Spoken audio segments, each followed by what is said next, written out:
Teman-teman, pada malam ini kita akan membahas tentang realitas hubungan kita dengan Allah. Tentang realitas hubungan kita dengan Allah.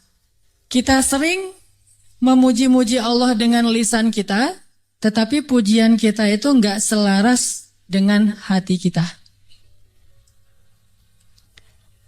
Kita sering berzikir menyebut keagungan Allah dengan kalimat subhanallah, alhamdulillah, Allahu Akbar, Masya Allah, dan seterusnya.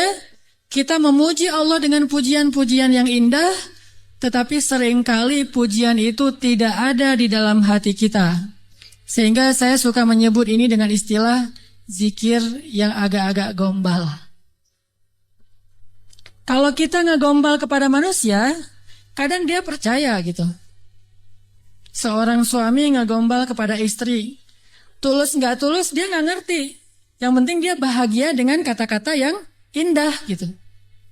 Bapak kamu titik kan gitu kan?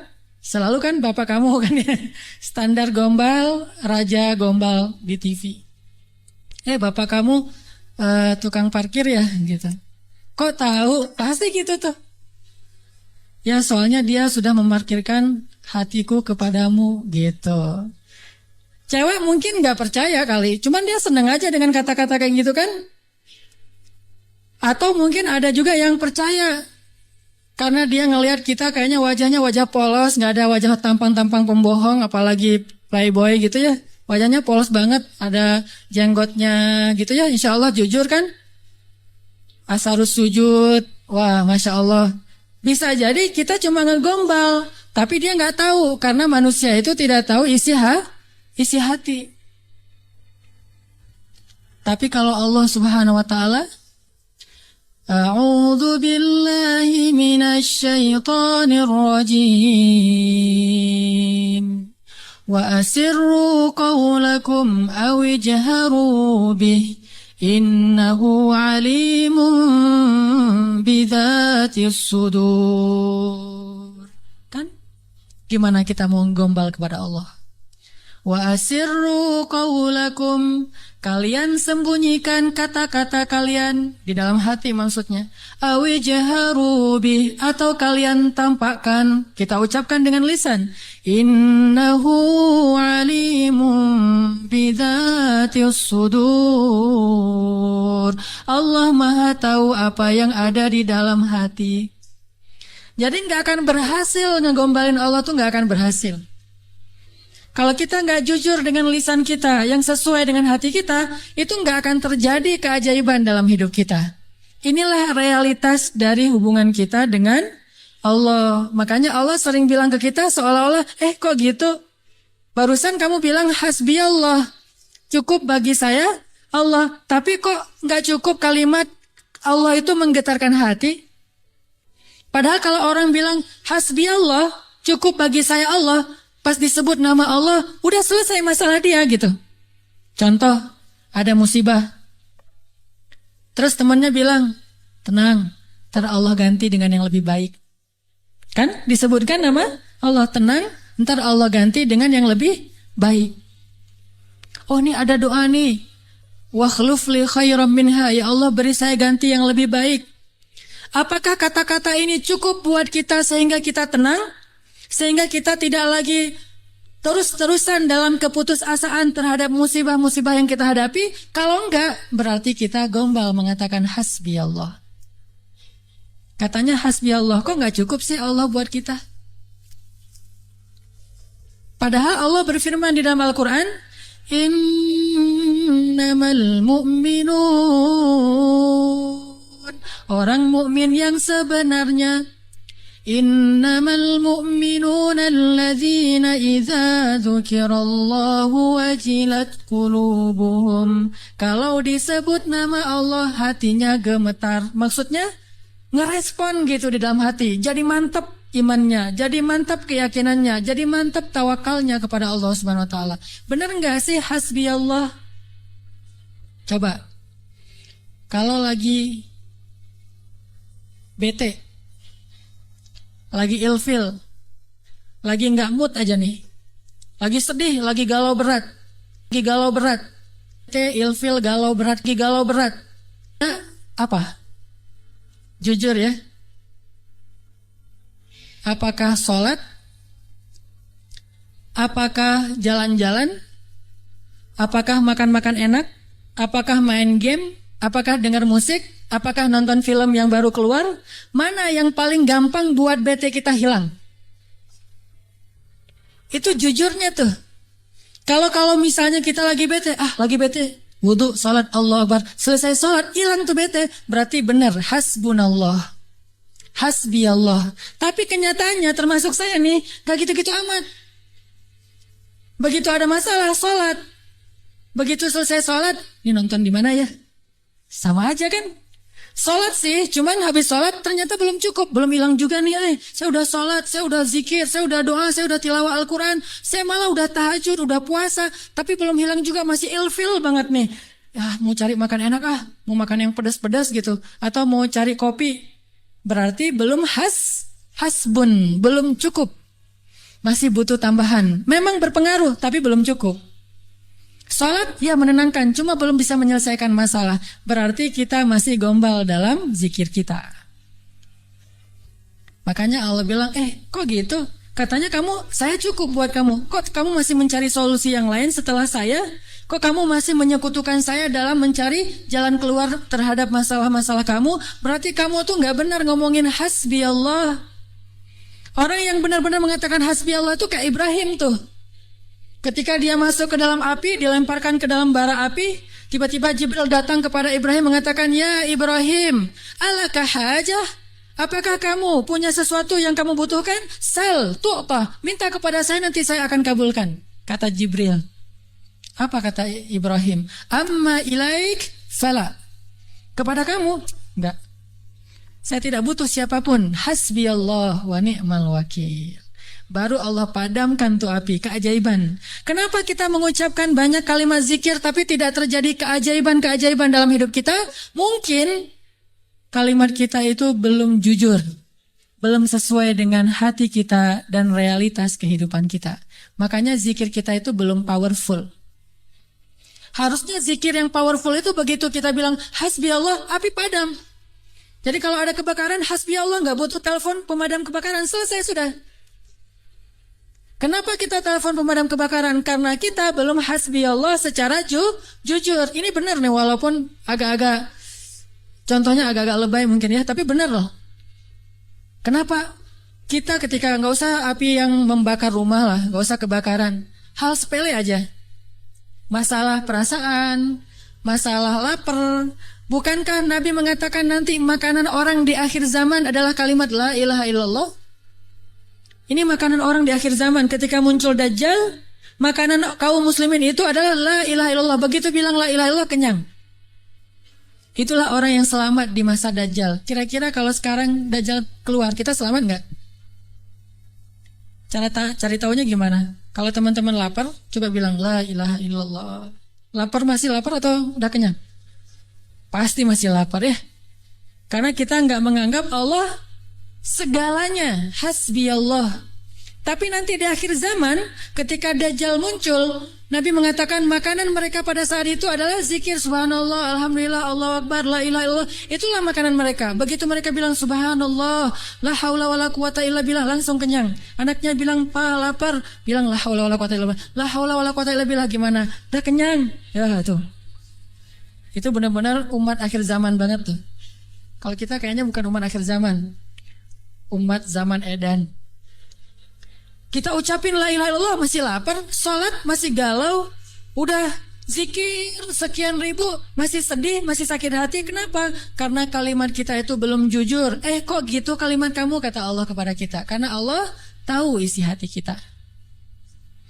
Wa asirru qawlakum aw jaharu bi innahu alimun bidzatis sudur.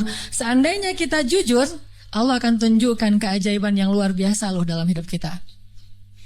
Wa aufu bi'ahdi ufi bi'ahdikum wa iyaya farhabun. Kata Allah, Jujur, tunaikan janjimu kepadaku, aku pasti akan tunaikan janjiku kepadamu, dan kepadakulah kalian akan lari. Maksudnya, kepada Allah kita meminta pertolongan. Jadi kalau kita jujur sama Allah, Allah akan jujur sama kita. Kalau kita benar-benar mengatakan itu dengan yakin, Allah tidak akan mengecewakan kita sama sekali. Keajaiban itu akan terjadi dalam hidup kita. Sangat mudah urusan kita. Saya sendiri sering membuktikan ini, dan sering benar. Kalau ada yang keliru, itu karena saya masih belum baik imannya. Misalnya, contoh sederhana mau ceramah.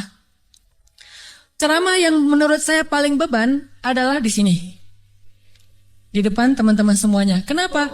Karena saya selalu berharap ceramah sederhana saya itu benar-benar bisa menjadi suatu kebaikan yang bisa dibawa pulang oleh teman-teman sekalian. Pengen banget tidak mengecewakan. Jadi saya bukan perform untuk menghibur, tapi perform untuk memberi sesuatu yang kita cari bersama kan. Kita cari ilmu, kita cari iman, kita pengen datang ke majelis taklim itu pengen tajdidul iman, memperbaharui iman. Maksudnya pulang dari sini tambah yakin pengennya kan gitu ya. Pulang dari sini tambah semangat beramal soleh. Pulang dari sini semakin yakin untuk bergantung kepada Allah. Itu membuat saya terbeban. Ya Allah, jangan sampai penampilan saya buat mereka kecewa. Bukan karena pengen dielu-elukan ustadznya karena atau apa, enggak. Biar mereka tidak sia-sia waktunya datang ke sini. Terus gimana caranya? Saya akan berzikir. Salah satu zikir yang selalu saya baca, Rabbi syrah li sadri, wa yassir li amri, wahlul 'uqdatam min lisani. Dan wahlul 'uqdatam min lisani saya ulang berkali-kali. Kenapa? Saya khawatir saya tidak menyampaikan sesuatu dengan jelas dan baik sehingga teman-teman tidak memahami. Wa yassir li amri wahlul 'uqdatam min lisani yafqahuna qauli. Dan ternyata setelah membaca ayat atau zikir ini, Allah seperti memudahkan. Muncul terus saja materinya itu yang dulu udah lama dibaca, muncul lagi. Dan itu nggak dikonsep. Teman-teman bisa nanya kepada orang-orang dekat saya, teman atau istri saya jarang konsep materi ini, malam ini mau bahas ini, terus nyusun dulu, apalagi buat slide. Itu bukan saya banget lah. Modalnya tuh benar-benar saya mengonsep materi, mencari bahan itu ketika saya di Mesir dulu. Itu masa-masa mencari bahan. Sekarang bukan masa mencari bahan, masa memahami realitas untuk menawarkan bahan ini loh. Dulu di Mesir nyari bahan, baca, dengerin terus saja selama 6 tahun. Sekarang diingat-ingat, yang mana ya? Yang ini. Oh ya, sampein. Artinya doa Rabbi syrah li sadri itu benar-benar memudahkan urusan. Termasuk kalau misalnya kita lagi ada masalah sama seseorang. Kita doa, ya Rabbi, mudahkan urusan saya. Mudah enggak? Kalau kurang mudah, berarti kita belum benar-benar jujur dalam kalimat kita kepada Allah. Jujur gimana? Kita yakin enggak sih Allah yang memudahkan urusan kita? Kalau kita yakin banget, Allah akan tunjukkan keajaiban yang luar biasa. Seperti cerita kemarin tuh.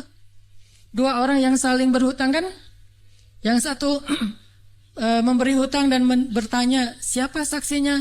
Kata yang berhutang, Allah saksinya, boleh enggak? Kata yang memberi hutang, oh boleh, Allah itu sebaik-baik saksi dan itu jujur, yakin gitu. Coba kalau kita lakukan itu sekarang, mungkin kita akan dikhianatin, akan dirugiin sama banyak orang. Kenapa? Karena nggak yakin banget kepada Allah SWT.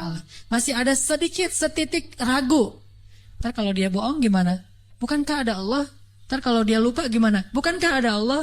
Ntar kalau dia berubah pikiran gimana? Bukankah ada Allah? Ntar kalau dia hilang tiba-tiba nggak membayar hutang gimana? Bukankah ada Allah? Bukankah ada Allah? Ini jarang kita ucapkan. Kita masih ragu walaupun kita mengatakan hasbiyallah, hasbunallah. Makanya jarang ngelihat keajaiban. Padahal kalimat itu kalimat-kalimat yang mukjizat, powerful. Sebagian mungkin pernah dengar cerita Imam Hasan Al-Basri. Tahu Imam Hasan Al-Basri?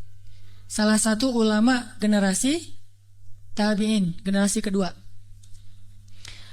Ceritanya Imam Hasan Al-Basri ini pernah bikin seorang gubernur Baghdad namanya Hajjaj. Hajjaj ini gubernur yang sangat jahat, sering membunuh orang soleh, termasuk sahabat Nabi pernah dibunuh sama dia. Imam Hasan Al-Basri pernah bikin gubernur Hajjaj itu tersinggung.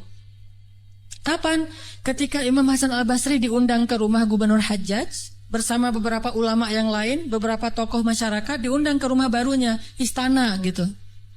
Jadi Raja Hajjaj ini suka bikin istana terus pamer. Ngundang nih.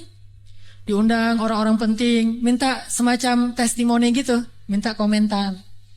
Jadi kalau bahasa kita mah ngeposting di sosial media, terus nunggu gimana menurut kalian. Jadi yang komennya tuh macam-macam ditungguin sama dia.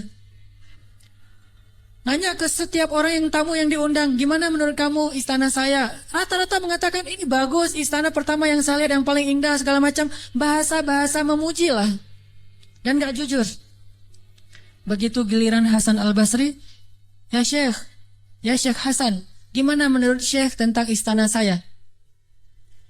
Syekh Hasan mengatakan, saya sama sekali tidak tertarik dengan semua ini. Sesungguhnya apa yang ada di sisi Allah lebih baik daripada apa yang ada di sisi Anda. Ini ucapan Hasan Al-Basri. Karena lagi ada acara makan siang kayak gitu, banyak orang Hajjaj menahan emosi. Dia tersinggung banget, marah sebetulnya. Akhirnya udah selesai obrol-obrolan, makan, pulang. Saat pulang, Raja Hajjaj mengutus 2 orang prajurit untuk menangkap Hasan Al-Basri di tengah jalan. Suruh bawa balik lagi ke istana. Mau dia apa? Mau dipancung. Karena dia suka mancung, orang soleh. Tangkap tuh Hasan Al-Basri. Di tengah jalan didatangi pengawal raja, kemudian dibawa lagi ke istana, mau dipancung. Begitu Hasan Al-Basri berhadapan dengan Hajjaj, Hasan Al-Basri kemudian berdoa di dalam hatinya. Yang tadinya Hajjaj marah besar, pengen bunuh Hasan Al-Basri, pengen memancung Hasan Al-Basri, tiba-tiba pas ngelihat wajah Hasan Al-Basri, Hajjaj ini berubah seperti orang yang kena hipnotis. Tiba-tiba dia tersenyum, tiba-tiba dia jadi orang yang humble, hangat banget, langsung memeluk Hasan Al-Basri. Selamat datang wahai Syekh, selamat datang, duduk. Syekh, beri saya nasihat, terus dikasih makanan, minuman. Setelah itu dipersilakan pulang, dikasih kendaraan yang terbaik. Sampai akhirnya Hasan Al-Basri keluar dari istana. Ketika di tengah jalan, pengawal-pengawalnya Hajjaj bertanya kepada Hasan Al-Basri, ya Syekh, kami tadi diutus oleh Raja menangkap Anda agar Anda dipancung karena Raja tersinggung dengan obrolan tadi ketika makan siang. Dan Raja dalam keadaan marah besar. Tapi begitu bertemu dengan Anda, tiba-tiba dia berubah, jadi baik, jadi kasih sayang, jadi luluh, emosinya jadi reda. Apa yang Anda lakukan kepada dia? Apakah Anda punya sihir? Kata pengawal. Kata Hasan Al-Basri, saya tidak pakai sihir. Terus apa? Saya sebelum bertemu dengan Hajjaj, tadi saya berdoa. Apa doanya? Ya Rabbi, Engkaulah yang menggenggam hidupku. Kepadamulah aku berserah. Ya Rabbi, padamkanlah amarah di hati Hajjaj sehingga aku selamat sebagaimana Engkau mendinginkan api kepada Ibrahim sehingga dia selamat. Ini yang dibaca oleh Hasan Al-Basri. Ya Allah, padamkanlah amarah di hati Hajjaj sehingga aku selamat dari kezalimannya sebagaimana Engkau menyelamatkan Ibrahim dari api yang panas. Tiba-tiba Allah padamkan marahnya. Ini namanya zikir, doa powerful. Kenapa? Karena hati Hasan Al-Basri itu benar-benar bergantung kepada Allah itu 100%. Gak ragu sama sekali. Gimana pun pengawalnya banyak, tidak membuat dia ragu kepada Allah. Allah lebih besar. Gimana pun kuatnya Hajjaj, tidak ragu kepada Allah. Allah maha kuat. Sehingga kalimat yang sesuai dengan hati, Allah tunjukkanlah keajaiban kepada Hasan Al-Basri. Langsung luluh, langsung berubah dari marah menjadi sayang kepada Hasan Al-Basri. Kenapa kita jarang melihat keajaiban? Karena ucapan kita itu belum selaras dengan hati kita. Nggak yakin-yakin amat sama Allah. Sering bilang la haula wala quwata illa billah, tapi kita masih yakin ada kekuatan lain yang mempengaruhi hidup kita. Padahal kata Nabi kepada Ibnu Abbas, kalau semua orang berkumpul dan ingin menolong kamu, mereka tidak dapat menolong kamu kecuali dengan seizin Allah. Kalau mereka semua berkumpul ingin mencelakai kamu, mereka tidak bisa mencelakai kamu kecuali dengan ketetapan Allah. Allah, Allah, Allah, di tangannya lah segala kebaikan, di tangannya lah segala kerajaan. Tabarakalladzi biyadihil mulk wa huwa ala kulli syai'in qadir. Percaya enggak kita dengan ayat itu? Jawab dengan hati kita masing-masing. Kalau kita percaya, baru terjadi keajaiban dalam hati kita. Pernah menghadapi orang marah? Pernah? Sering kan? Siapa yang marah? Istri? Tahu gimana kalau istri lagi marah? Oh, belum tahu ya. Ya udah deh, ganti contoh. Orang tua deh, orang tua. Saya lupa aja nih kalau saya di hadapan para jomblo fisabilillah.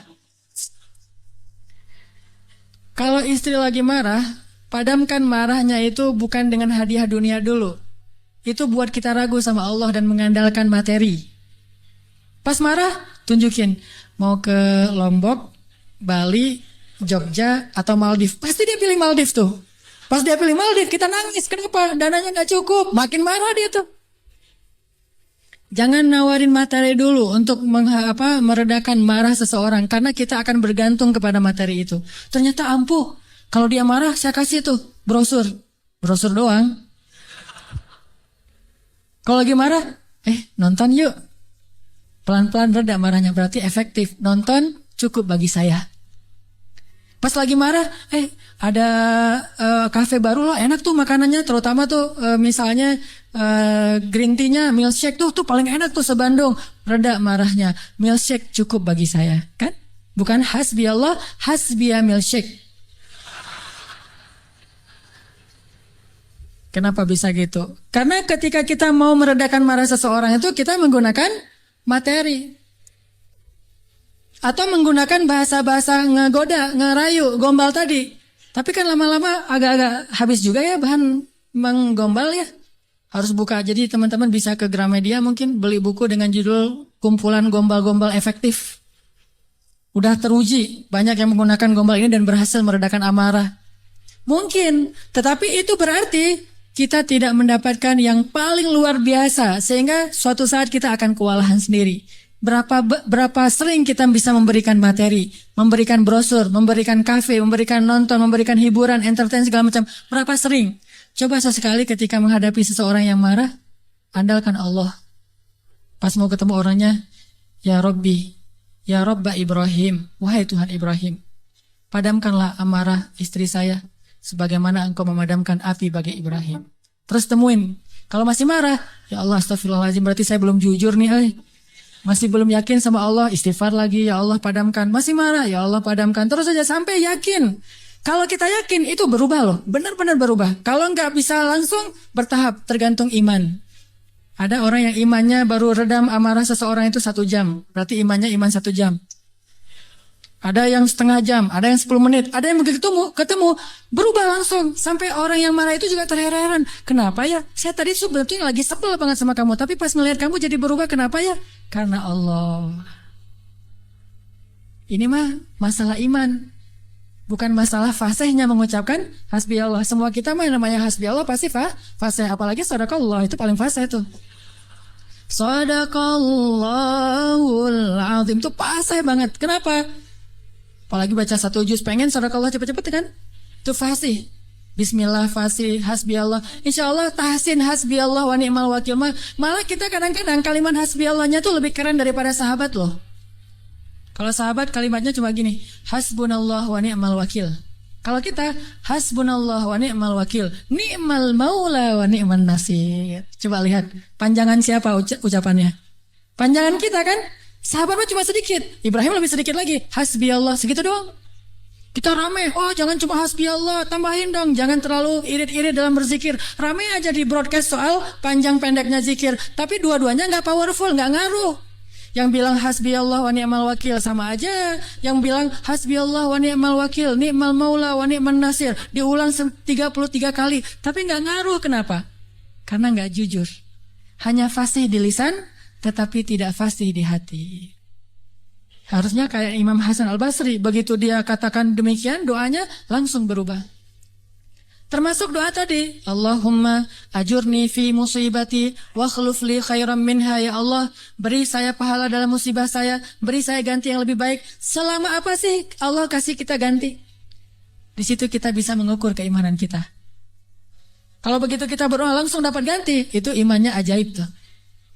Kalau kita berdoa tunggu gantinya sebulan kemudian, itu imannya standar. Kalau kita udah berdoa tapi nggak diganti-ganti, berarti kita bermasalah. Gak yakin-yakin amat sama Allah. Pengen gak begitu berdoa langsung Allah menunjukkan keajaiban? Kita pengen aja gak berani ya, karena kita gak percaya bisa.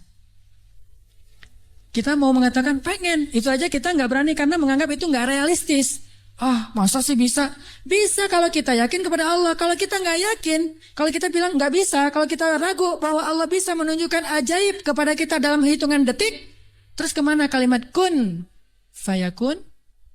Masalahnya kita nggak yakin untuk bilang pengen, begitu doa langsung Allah kabulkan. Itu aja kita ragu. Kenapa? Kita nggak percaya itu bisa terjadi dalam hitungan simsalabin abrakadabra. Kita nggak percaya itu bisa terjadi dalam satu kalimat kun. Makanya tidak ada kun dalam hidup kita. Gimana caranya? Belajar yakin kepada Allah seutuh-utuhnya.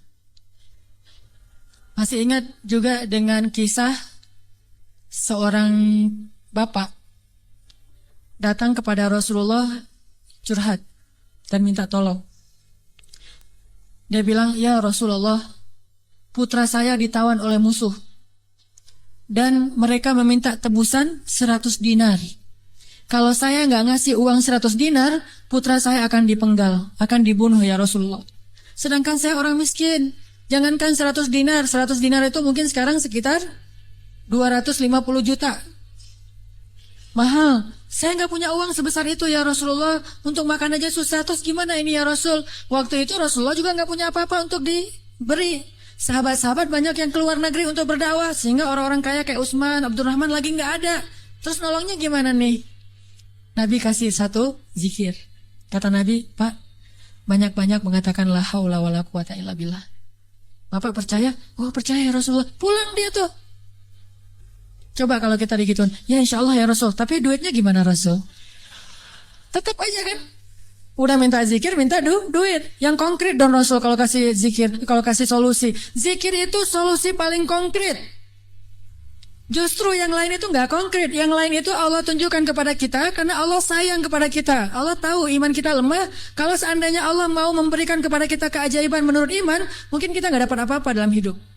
Akhirnya Allah berilah kita pertolongan, jalan keluar. Cuman butuh waktu, karena iman kita juga butuh waktu. Kita taubat aja butuh waktu, ya. Untuk hijrah aja butuh waktu. Untuk taubat butuh waktu. Mau sholat aja minta tambahan waktu. Udah azan, jangan sekarang deh, ntar lagi.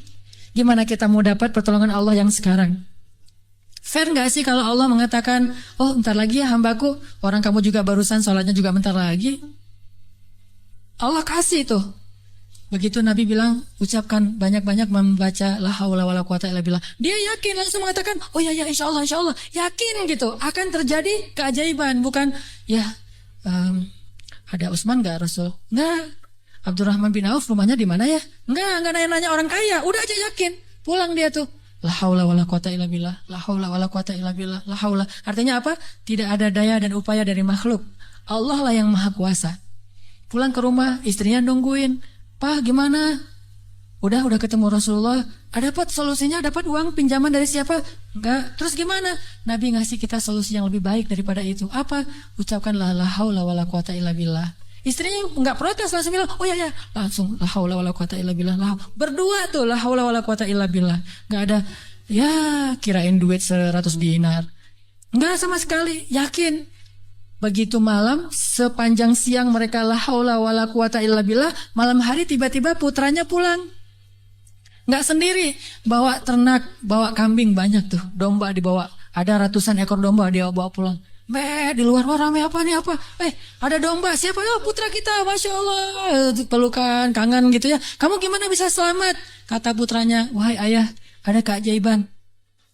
Tadi, tiba-tiba, ketika saya sedang diikat dan besok mau dipenggal, pengawal-pengawal saya itu tiba-tiba pada ngantuk, tertidur, dan tiba-tiba ikatan saya menjadi longgar, sehingga saya bisa melepaskan diri, dan bahkan ketika saya mau pergi, saya kepikiran, kenapa saya nggak bawa domba-domba aja sebagai ghanimah? Domba 100 ekor, kira-kira berisik nggak sih? 100 ekor domba berisik nggak? Berisik kan? Berisik banget kan? Tapi seberisik itu, orang yang ngawal dia tuh nggak bangun loh. Allah udah tutup telinga dan penglihatan mereka. Mereka nggak bangun sama sekali, dibawa. Dan untuk ngumpulin domba 100 ekor, kira-kira butuh berapa jam? Itu bukan kerjaan yang gampang. Ngumpulin 100 ekor, digiring ke satu arah, udah gitu berisik lagi. Ada yang, domba yang lari ke sana, ditarik lagi. Namanya domba kan, domba-domba yang tersesat gitu deh.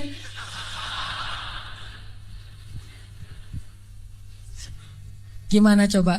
Tapi pengawalnya nggak bangun sama sekali sampai ke rumah. Pengawalnya mungkin belum bangun, atau mungkin nggak akan bangun lagi kali. Ya, la haula wala quwata illa billah. Baru ayahnya sadar, Masya Allah, la haula wala quwata illa billah. Dan ini orang yang mengatakan ini nggak disebutkan namanya dalam riwayat. Kenapa? Saking nggak terkenalnya. Berarti orang biasa banget. Tapi orang biasa dengan keyakinan yang luar biasa, Allah akan tunjukkan keajaiban yang luar biasa. Jadi jangan bilang, itu mah Umar, itu mah Utsman, itu mah Abu Bakar. Ini nggak ada namanya malah.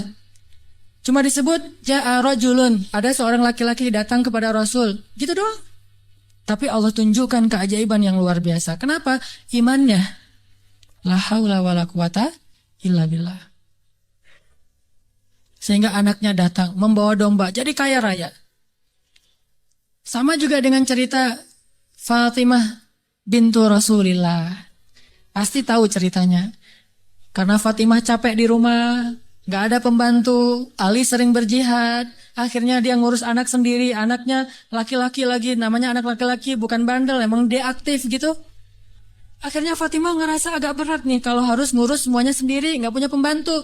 Datanglah ke rumah ayahnya, ayah, ya Rasulullah, ayah tahu keadaan rumah tangga saya bersama Ali. Ali orang yang sibuk bekerja, membela agama Allah, berdakwah, berjihad. Saya sendiri di rumah gak ada pembantu, boleh gak minta seorang pembantu dari rumah ayah? Kan banyak pembantu Rasulullah yang jadi relawan tuh. Kata Rasulullah, ya Fatimah, mereka itu bukan pembantuku tetapi pembantu kaum muslimin. Jadi gak mau dikasih kepada urusan keluarga. Maka pulanglah Fatimah. Oh iya ayah gak apa-apa, pulang nih bersama Ali, gak dapat apa-apa. Nabi kan gak enak hati, karena Nabi sayang banget dengan putrinya ini, putri kesayangan Nabi banget di antara putri-putrinya, Fatimah Az-Zahra. Akhirnya Nabi menyusul Fatimah ke rumahnya. Assalamualaikum, waalaikumsalam, dibukain pintu. Ya Fatimah, ya Ali, la tahzana, janganlah kalian bersedih. Mau aku kasih yang lebih baik daripada pembantu? Oh apa ayah? Kirain robot-robotan atau apa gitu ya. Pembantu yang dalam bentuk robot kan tinggal beli baterai aja tiap bulan atau dicas gitu.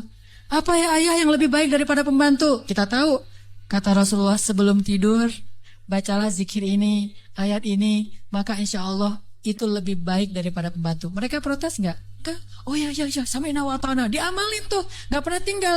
Dan selamanya mereka nggak punya pembantu, tapi nggak pernah mengeluh lagi. Allah berikan mereka jalan keluar.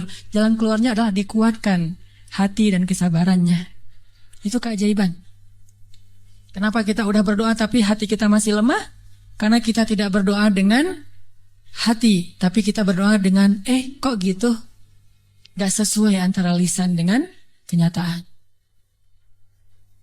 Ada lagi nih kisah yang mungkin sebagian teman-teman pernah mendengar bagaimana Rasulullah SAW pada malam perang Badar melakukan apa Nabi malam perang Badar teh?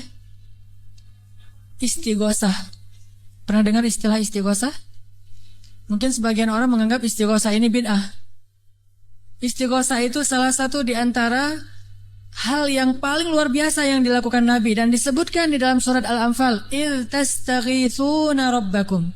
Ketika kalian beristighosah kepada Tuhan kalian. Apa itu istighosah?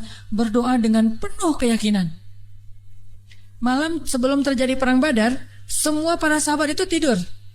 Dan luar biasanya tidurnya juga sampai mimpi lah gitu. Mimpinya apa? Mimpi basah. Ini serius. Jadi semua sahabat pada malam itu digoda oleh setan sehingga mereka mimpi basah. Dan ketika bangun dari tidur, mereka harus mandi junub. Tapi tidak ada air. Akhirnya Allah turunkan hujan. Pada mandi di bawah hujan semuanya sambil bertakbir. Pada malam itu cuma 2 orang yang gak tidur. Rasulullah dan Abu Bakar As-Siddiq. Ngapain? Doa kepada Allah. Salah satu yang terekam dalam sejarah di antara doa Nabi pada malam perang Badar apa? Ya Allah, seandainya besok kami semuanya terbunuh, maka saya khawatir tidak ada lagi orang yang menyebut namamu di muka bumi. Tolonglah hamba-hambamu ini ya Allah. Terus berdoa dan mengangkat tangannya tuh gak gini. Tapi ngangkat tangannya tuh gini. 2 tangan. Tapi berdoa dengan mengangkat tangan setinggi-tingginya. Nabi gitu. Terus berdoa kayak gitu sampai syal Nabi jatuh, ditaruh lagi oleh Abu Bakar. Jatuh dan menangis sampai basah janggutnya Rasulullah SAW yang mulia. Kemudian Abu Bakar yang sedih mengatakan, ya Rasulullah, hasbuk, hasbuk. Cukup ya Rasulullah, Allah sudah mendengar doamu, cukup. Nabi nggak cukup-cukup, terus saja berdoa. Apa yang terjadi besok? Allah utus malaikat ribuan untuk menolong Rasulullah dan para sahabat.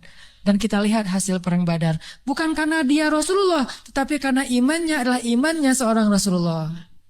Kalau kita punya iman minimal dekat atau mirip dengan imannya seorang Nabi, Allah akan tunjukkan mukjizat yang mirip dengan seorang Nabi, yang disebut dengan karomah. Itulah keajaiban. Jadi bukan mustahil. Kalau kita tidak pernah ngelihat keajaiban, itu pasti karena kita masih belum selaras antara lisan dengan hati kita. Masih ingat kalimat Nabi ditodong dengan pedang, dihunuskan pedang, lagi istirahat di bawah pohon? Nabi lagi istirahat nih. Tiba-tiba datang orang Badui, orang kafir, menghunuskan pedang di leher Nabi. Dan itu benar-benar mau membunuh Nabi. Nabi seorang diri, sahabat jauh. Terus laki-laki itu mengatakan, ya Muhammad, sekarang kamu sendiri. Kalau saya akan membunuh kamu sekarang, siapa yang bisa menolong kamu? Rasulullah dengan tenang dan mantap mengatakan, Allah. Kalimat Allah itu membuat laki-laki tadi gemetar dan jatuh pedangnya. Coba, ini kalimat Allah kayak gimana? Coba kita ucapkan Allah, ada yang gemetar nggak? Allah. Apaan? Nggak dengar? Ya. Biasa aja. Jadi kalau ada musuh, misalnya kita lagi marahan nih di jalan, ada orang yang marah, pengen ngancam kita, Allahu Akbar. Dia langsung gemetar gitu, langsung tunduk, langsung gak bisa berdiri. Berarti ini Allahu Akbar kita ini udah benar-benar powerful. Tapi kenyataannya kan gak pernah kan. Kita bilang Allah terus orang gemetar gara-gara kata-kata kita. Rasul bisa kayak gitu loh. Jadi kalimatnya sama yang kita ucapkan dengan yang Rasulullah ucapkan. Tetapi hatinya beda. Nabi mengatakan Allah, gemetar tangannya, jatuh pedangnya, diambil oleh Nabi. Dihunuskan ke leher orang itu. Nabi bertanya, sekarang kalau saya mau membunuh kamu, siapa yang menolong kamu? Kata dia, engkau wahai Muhammad. Cuma engkau yang bisa menolong saya dan menyelamatkan saya. Akhirnya Nabi membiarkan dia pulang, dan dia akhirnya pulang dalam keadaan selamat dan menyebarkan agama Islam kepada kaumnya. Jadi sesi pertama ini kesimpulannya apa? Salah satu di antara sebab tidak banyak terjadi keajaiban dalam hidup kita karena iman kita belum ajaib. Insya Allah nanti habis sholat isya saya mau sharing kisah-kisah yang menurut saya lebih powerful untuk jadi pelajaran buat kita dalam berdoa, berzikir dan memohon pertolongan Allah Subhanahu Wa Taala. Insya Allah. Oke, teman-teman sekalian, tadi kita sampai kepada beberapa kisah tentang gimana menyelaraskan antara lisan dengan hati kita sehingga bisa terjadi banyak keajaiban dalam hidup kita. Ini kisah-kisah yang tadi kita dengar adalah bukti gitu. Orang kalau selaras antara lisan dan hatinya pasti terjadi keajaiban. Kalau ketika kita berdoa hati kita yakin seutuhnya kepada Allah, pasti Allah gak akan ngecewain kita. Gak mungkin. Allah itu gak mungkin mengecewakan kita. Allah sendiri kok yang berjanji, wa idza sa'alaka ibadi anni fa inni qarib ujibu da'watad da'. Itu Allah yang bilang, ujibu da'watad da'. Aku tuh dekat. Artinya berharaplah kepadaku gitu. Dan aku akan mengijabah setiap orang yang meminta kepadaku. Jadi Allah sendiri yang berjanji akan menunjukkan keajaiban, mengabulkan permintaan-permintaan yang baik dari hambanya, sehingga tidak perlu kita ragu Allah gak mungkin ngecewain kita. Begitu kita berdoa yang selaras di hati kita yakin kepada Allah, Allah akan tunjukkan. Itu rahasia paling gampang untuk hidup bahagia, untuk sukses, untuk dapetin apa yang baik-baik yang kita harapin. Contoh, kalau mau ngelamar seorang cewek, sebelum kita datang ke calon mertua, lobi dulu ke langit pemilik hati mertua. Jadi bukan dandan nomor 1, itu mah yang kesekian. Bukan misalnya bawa CV Yang bagus isi CV-nya teh. Kalau perlu tanggal lahirnya diedit biar nggak terlalu ketuaan gitu ya. Cuma diedit satu angka doang, angka terakhir yaitu tahun. Kemudian pekerjaan, wira swasta. Kan sekarang wira swasta mah keren ya, pengusaha gitu ya. Walaupun wira swastanya masih baru merintis lah. Saya mah nggak mau terlalu makin jelek nanti. Wira swasta, jualan apa misalnya, apa aja lah. Apa aja dijual gitu. Yang penting tidak menjual harga diri. Wah, semuanya diedit. Itu bukan yang paling penting. Yang paling penting adalah gimana ngelobi lah langit, pakai jalur langit. Minta kepada Allah yang menggenggam hati. Begitu di depan pintu pagar, la haula wala quwata illa billah. La haula sampai 100 kali. Kenapa 100 kali? Sampai yakin banget ini Allah lah yang menentukan hati seseorang hamba. Bisa dibolak-balik. Bisa jadi awalnya si calon mertua ini udah punya calon sendiri buat anak yang perempuannya. Mungkin lebih tajir, mungkin lebih keren, mungkin lebih berewokan, lebih nyuna gitu ya. Kita mah seadanya. Udah pakai wak doyok juga belum tumbuh-tumbuh. Ya gimana, udah begitu takdirnya kan, terimalah kenyataan. Akhirnya orang tua, calon mertua tadi yang udah punya rasa srek kepada yang lain, tiba-tiba berubah pas ngelihat kita. Wah, ini nih calon menantu saya nih. Kita baru mau ngomong, udah tenang aja. Kamu bukan hanya akan saya berikan anak saya, juga domba-domba gitu ya. Kan la haula wala quwata illa billah. Dikasih modal nikah, dikasih mahar, disiapin semuanya, dimudahin banget. Kenapa? La haula wala quwata illa billah. Itu lebih penting daripada mahar, lebih penting daripada bawa kendaraan apa walaupun minjem, lebih penting dari apapun. Lobi Allah dulu, pemilik segala hati hamba. Itu berlaku banget. Jadi kalau selama ini masih belum beruntung, berarti kurang la haula wala quwata illa billah. Tips supaya mengakhiri masa jomblo, yakin sama Allah, banyak-banyak la haula wala quwata illa, dan berani datang kepada calon. Kalau kata seorang pelawak, kalau kita jelek, jangan takut untuk mencintai seorang perempuan. Karena yang takut itu harusnya yang dicintai, kan gitu ya.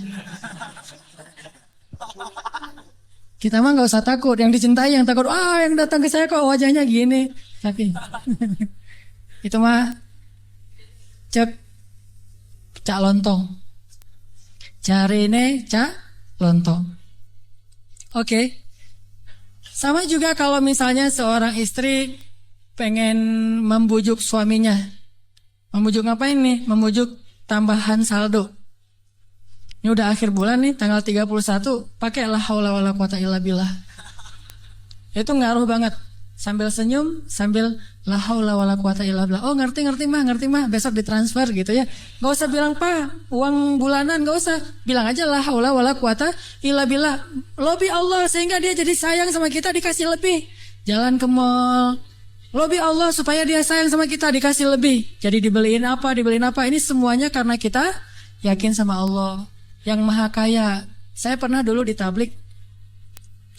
Awal-awal saya dulu hijrah dari hidup gak jelas menjadi agak jelas. Saya waktu SMA juga masih belum jelas. Suka sama cewek tapi gak pernah disukai. Mungkin saya mirip dengan kata-kata Cok Lantong tadi kali ya. Suka, alhamdulillah gara-gara saya gak diterima, akhirnya saya gak pernah pacaran. Itu bukan karena saya gak mau pacaran, karena nasib aja. Jadi akhirnya gak bisa pacaran. Nah, pas sudah jelas gara-gara datang jamaah tablik berdakwah di sekolah saya, akhirnya saya masuk ke tablik yang khuruj 3 hari, 40 hari. Di tablik itu ada pelajaran tauhid yang menurut saya bagus ya, inspiring gitu. Kalau kita lagi makan nih, kan makannya tuh rame-rame tuh, pakai talam gitu kan, makan rame-rame. Terus ada petugas khidmat namanya yang ngasih-ngasih lauk, nasi, ikan segala macam. Jadi SOP di tablik, kalau kita lagi makan, mau minta tambahan makanan, nasi, ikan atau lauk, itu nggak boleh minta kepada yang khidmat. Kita ngomong Allah, ikan Allah, datang tuh ikannya.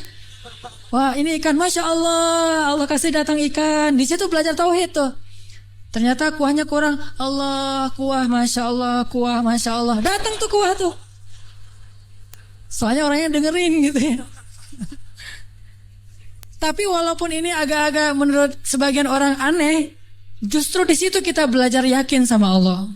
Makanya saya sering cerita, awal-awal saya dapat hidayah ke tabligh itu, lagi mau main bola, keluar dari sholat asar di masjid, bukan keluar sholat asar, lagi main bola depan masjid. Masjid di Aceh itu kan luas-luas, halamannya bisa main bola. Ada orang main bola, ada sapi yang lagi ngerumput, karena saking luasnya halaman masjid. Udah gitu, lagi main bola dipanggil sama seorang jamaah tabligh dari Pakistan. Dia nyebutnya Maulana gitu. Orang tabligh kan kalau udah level ilmu tertentu disebut Maulana. Maulana ini manggil saya, come here gitu. Saya datang. Saya waktu itu masih anak muda nggak jelas gitu. Duduk di sebelah dia. Dia tanya. Dia tunjuk-tunjuk ke langit gitu. Nggak bisa bahasa Indonesia. Saya bilang, kenapa? Oh, langit. Saya bilang, langit Allah cipta, kata dia. Terus tunjuk ke pohon. Saya bilang, pohon Allah cipta. Dia tahu bahasa Indonesia cuma satu kalimat, Allah cipta.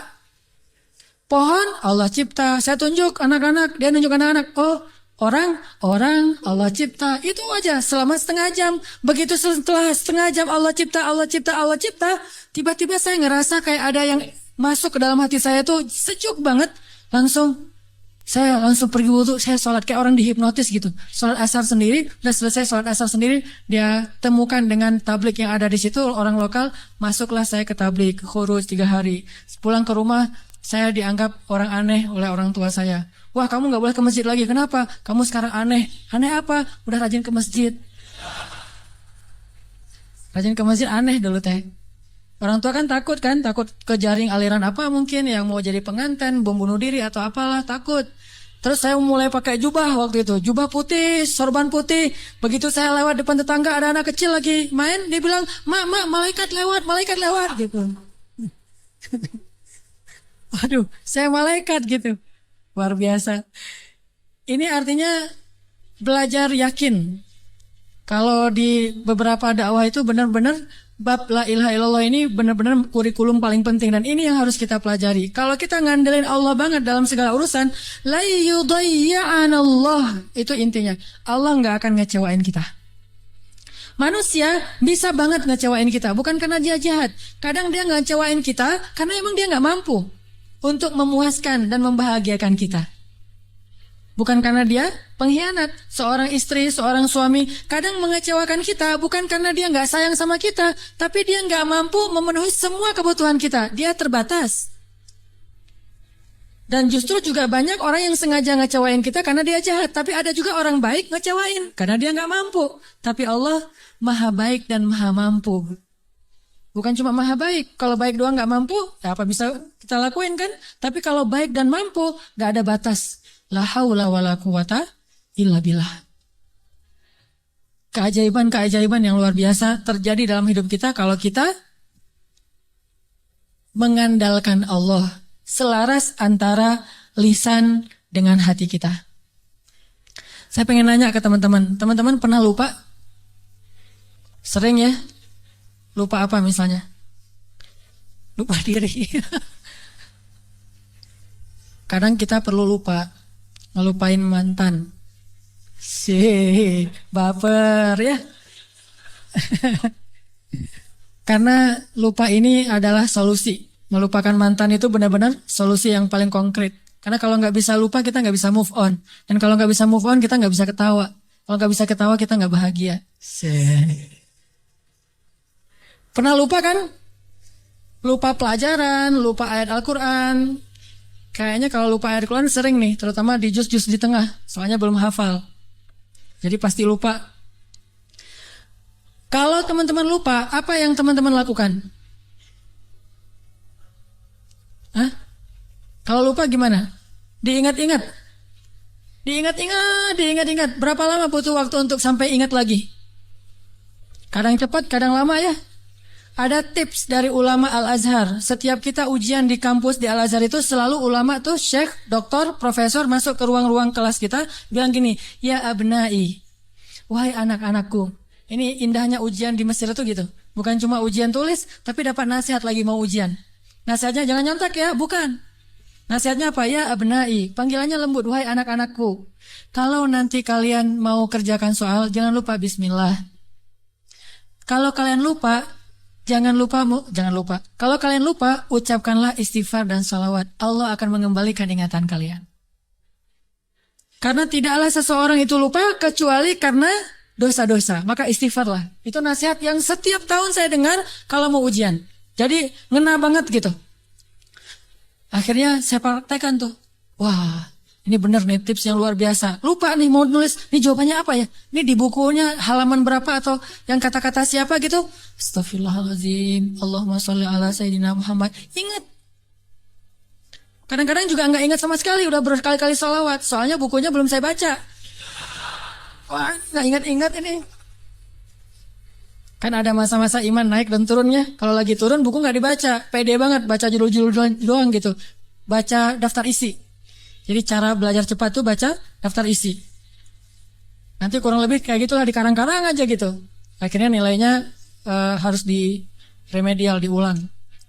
Padahal udah selawatan masih remedial. Kenapa nggak belajar? Kalau kita lupa, coba deh. Uji iman kita dengan istighfar dan salawat. Kalau belum ingat juga berarti iman kita masih lemah. Lupa nama si fulan, siapa ya? Aduh lupa namanya. Astaghfirullahaladzim. Allahumma sholli ala sayyidina Muhammad. Langsung ingat. Itu berarti insya Allah udah bisa ngandelin zikrullah dalam hidupnya. Kalau belum bisa, berarti banyak-banyak istighfar. Andalkanlah Allah, la yudayyi'akallah, maka Allah tidak akan mengecewakan kita. Mau teman-teman pengen kalau misalnya ngelamar seorang cewek langsung diterima tanpa syarat? Mau? Serius? Gimana caranya biar terjadi keajaiban dalam hidup kita? Pengen ini, alhamdulillah dapat. Segala kebaikan yang kita pengenin dapat gitu. Pengen punya anak, Allah kasih anak. Ya Rabbi, wahanal azmu minni, washta'ala ar-ra'su shayba, walam akun bidu'aika Rabbi syaqiyya. Ya Allah, saya sudah tua, rambut saya sudah beruban, tapi saya nggak pernah berputus asa dalam berdoa kepadamu. Fahabli min ladunka waliya, yarithuni wa yarithu min ali Yaqub waj'alhu rabbi radiyya. Langsung Allah bilang, Ya Zakaria, inna nubashshiruka bi ghulam ismuhu Yahya lam naj'al lahu min qablu samiyya. Ya Zakaria, langsung Allah kasih jawaban. Bergembiralah Zakaria, kamu akan punya anak laki-laki dan namanya saya yang kasih nama, bukan kamu yang cari di Google. Saya kasih nama, siapa namanya ya Allah? Yahya, dan tidak ada anak seperti dia sebelumnya. Solehnya luar biasa. Wa hananan min ladunna, anakmu itu hanan banget, kata Allah. Apa itu hanan? Lemah lembut. Wa hananan min ladunna wa zakatan, anak yang terpelihara dari dosa. Wa taqiyya, hanan at-taqi, lembut dan mudah-mudahan bertakwa, cenah gitu ya. Itu sifat Nabi ya, Nabi Yahya. Wa barram biwalidayhi, berbakti kepada kedua orang tua. Tuh, Allah langsung kasih sifat-sifatnya, bukan cuma anak terus terserah orang tuanya, enggak. Allah udah beri dia sifat yang sangat mulia. Dari apa itu? Dari yakin. Belum pernah berkecewa dalam berdoa. Padahal berdoanya tuh lama loh, tapi nggak pernah kecewa. Dan Allah tunjukkan betapa Allah tidak mengecewakan hamba-hambanya. Wa barram biwalidayhi wa lam yakun jabbaran 'asiyya. Dia anak yang berbakti, tidak pernah berlaku kasar dan tidak pernah berbuat dosa. Bayangin, anak gak pernah berbuat dosa sampai akhir hayatnya. Yahya alaihissalam. Wassalamun alaihi yawma wulida wa yawma yamutu wa yawma yub'atsu hayya. Dia selamat ketika dia lahir dan ketika dia wafat dan ketika dia dibangkitkan. Dijamin masuk surga anaknya. Belum lahir udah dibilangin kayak gitu. hasil dari mengandalkan Allah, yakin sama Allah. Dikasih, tenang aja. Aduh, udah 10 tahun nikah belum dikasih anak, tenang. Nabi Zakaria kayak gitu, Nabi Ibrahim juga kayak gitu. Ada perempuan yang dulu pernah saya kisahin di zaman Nabi Musa, ya Rahim, ya Rahim. Tapi dengan yakin ngomong kayak gitu. Coba kita bilang ya Rahim tapi nggak yakin, nggak dapet tuh. Takdirnya nggak akan punya anak, tapi karena dia ya Rahim terus, tiba-tiba Allah mengubah takdir. Sesungguhnya rahmatku lebih luas daripada takdir. Andalkan Allah. Gimana caranya biar kita dapat keajaiban? Buat Allah percaya sama kita. Itu tips yang paling penting. Buat Allah percaya sama kita. Kalau Allah udah percaya, udah selesai. Kalau Allah udah radhiyallahu an, Allah udah ridho, Allah udah percaya, Allah udah mengatakan kita siddiqun. Apa itu siddiq? Orang yang benar. Berarti Allah akan tunjukkan banyak sekali kebaikan dan keajaiban dalam hidup kita. Buat Allah percaya sama kita. Sehingga Allah menyebut kita orang yang benar.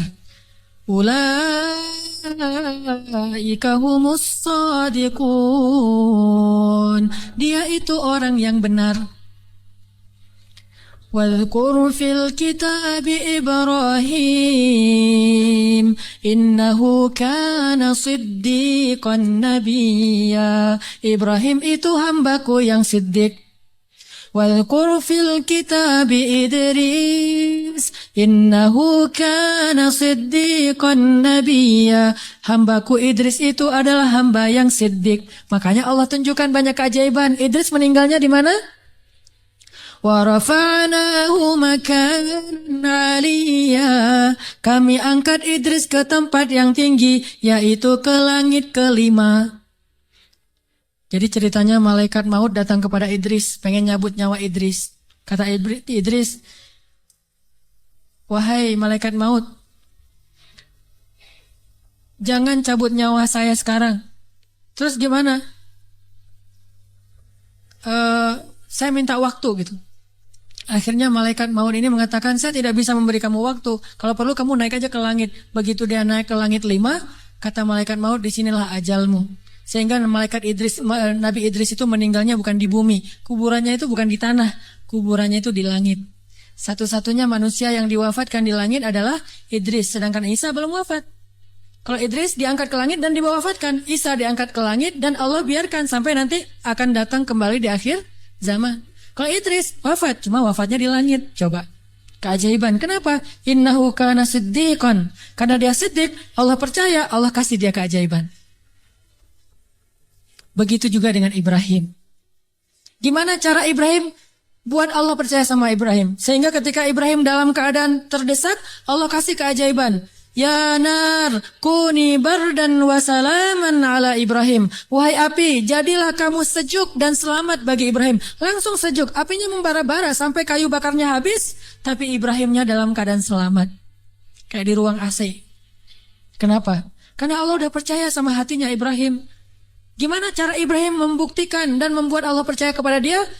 Nabi Ibrahim membuktikan itu di waktu-waktu yang sulit, bukan di waktu yang mudah.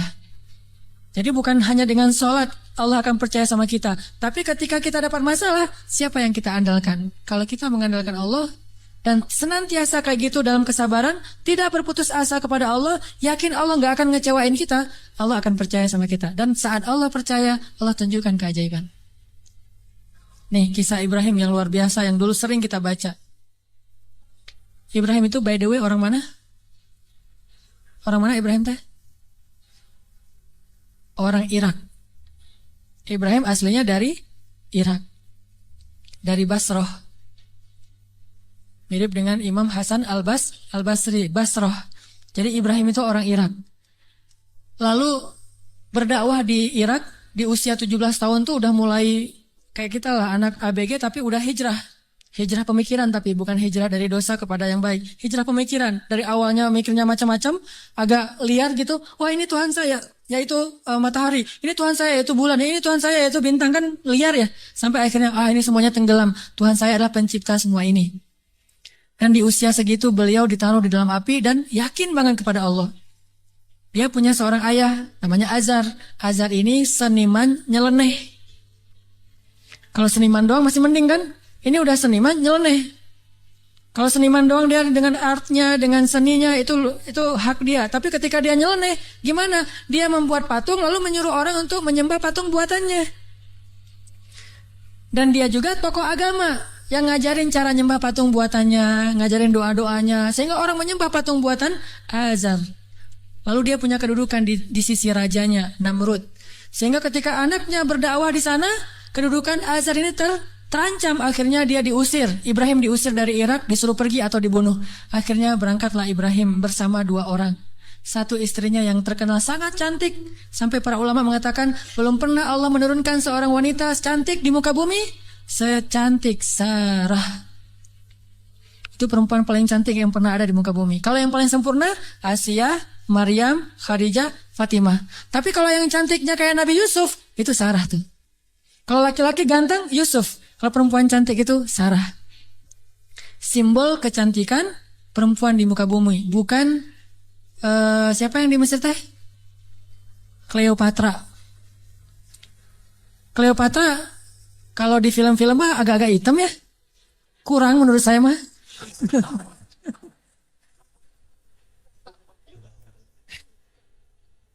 Kalau Sarah itu benar-benar cantik tuh. Simbol kecantikan wanita di muka bumi. Nanti kalau punya anak jangan lupa kasih nama Sarah. Sarah. Nah, ditemani oleh Sarah, istri tercantik. Dan seorang murid yang kelak juga jadi nabi, namanya Lut alaihissalam. Lut masih muda, masih ABG, baru belajar kepada Ibrahim. Jalan nih bertiga, dari Irak menuju ke Palestina. Di tengah jalan, lewat Mesir, Raja Mesir jatuh cinta kepada Sarah, namanya juga cewek cantik. Untung gak ada adegan ngiris tangan kayak Yusuf ya. Ngelihat Sarah, wah gitu. Enggak, karena dia bukan nabi. Tapi cantik banget, sampai raja aja yang di Mesir banyak cewek cantik, tapi masih jatuh cinta kepada Sarah. Saking cantiknya Sarah.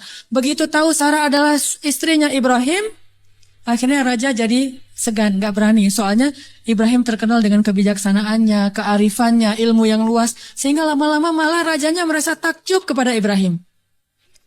Karena tahu ilmu Ibrahim yang sangat banyak, ini menurut sebagian riwayat. Ini riwayat yang terakhir saya baca, ternyata yang paling kuat.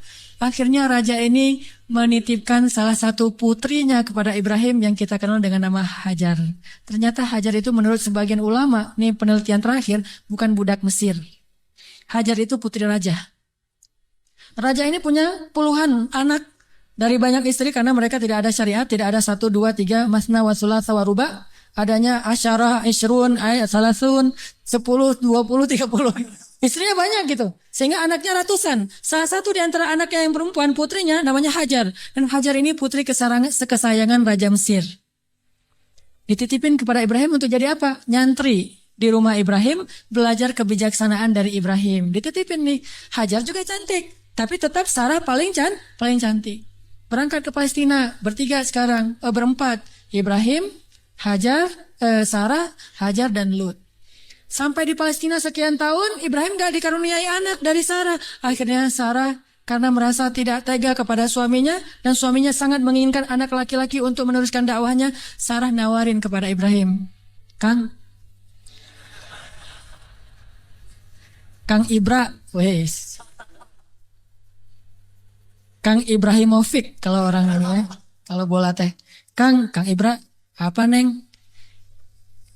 Ini Akang serius mau punya anak? Ya serius satu neng. Siapa juga yang gak mau punya anak? Ini mah kalau disundakan. Gimana kalau Akang nikah lagi? Tuh neng jangan canda tuh neng gitu. Malu-malu gitu ya. Ini senangnya dicerita yang gini-gini nih. Padahal saya bukan mau ngomongin ini ya tentang la haula wala quwata illa billah, cuman agak-agak banyak gimmicknya. Jangan bercanda, udah nggak usah ngomong yang gitu-gitu, nggak lucu. Ini emang nggak lucu kan, serius. Sambil menitikkan air mata, nggak. Terus maksudnya gimana? Gimana kalau dengan Hajar? Hajar udah belajar lama dengan Ibrahim dan udah ketahuan oleh Sarah Hajar ini perempuan yang soleha, yang baik, yang bijaksana, cocok insya Allah untuk Ibrahim, dan dia lebih muda jauh. Akhirnya Nabi Ibrahim meminta petunjuk dari Allah. Kalau di kita mah sholat galau teh istikharah. Saat galau dulu, kalau dulu Nabi Ibrahim minta petunjuk Allah, akhirnya Allah menyetujui. Ya udah, Sarah udah dapat petunjuk dari Allah. Gimana jawaban Allah? Ya, aku sih terserah kamu. Atau aku sih yes, nggak tahu kalau kamu gitu ya. Ya udah, kalau Mas Anang yes, saya juga yes gitu. Akhirnya yes, nikah nih sama Hajar. Udah nikah sama Hajar, langsung Hajar mengandung anak Ismail. Maka kami berikan kepada dia Ismail, anak yang ghulaman halima, anak ghulamun halim, anak yang sangat lemah lembut dan cerdas dan perasaannya peka gitu. Itulah Ismail. Sangat sabar. Punya Ismail kecil, namanya calon nabi kan ganteng. Nih, by the way lagi ya, nggak ada nabi yang jelek. Semua nabi itu keren. Maka insya Allah dai-dai juga para pewaris nabi harus keren. Ini maksudnya apa sih? Nabi itu semuanya keren gitu ya. Jadi jangan pernah ngebayangin ada nabi yang biasa-biasa aja, tua, jelek. Semua nabi itu keren karena dia dutanya langit. Kita duta produk aja cari artis yang paling keren kan? Apalagi Allah nyari dutanya langit. Keren. Ismail kecil tuh udah luar biasa. Aura kenabiannya tuh udah kelihatan. Sehingga akhirnya membuat Sarah, ini mungkin ada benarnya juga kata orang dulu. Kalau pengen punya anak, maka suaminya suruh nikah lagi, punya anak, nanti kepancing. Yang pertama akan punya anak. Ternyata Sarah akhirnya hamil juga kan? Nah, Ismail kecil. Ibrahim senang banget punya anak laki-laki. Digendong-gendong kayak Nabi Muhammad aja. Naik ke atas punggungnya, dibawa kemana-mana, dibangga-banggakan kepada orang. Ini anak saya laki-laki. Ismail, anaknya Hajar, segala macam. Dan banyak tetangga memuji-muji Hajar. Nah ini nih, masalahnya bukan di suami istri, tapi di tetangga. Yang bikin istrinya cemburu. Sarah mah pasti awalnya niatnya baik. Gak akan cemburu. Tapi gara-gara tetangga, Hajar hebat ya. Udah punya anak ganteng, mirip banget dengan Hajar. Gitu-gitu. Akhirnya Sarah kan jadi panas juga lama-lama tuh. Nah wajar, akhirnya Sarah mengusulkan, janganlah tinggal dengan serumah dengan saya udah gak tahan. Hening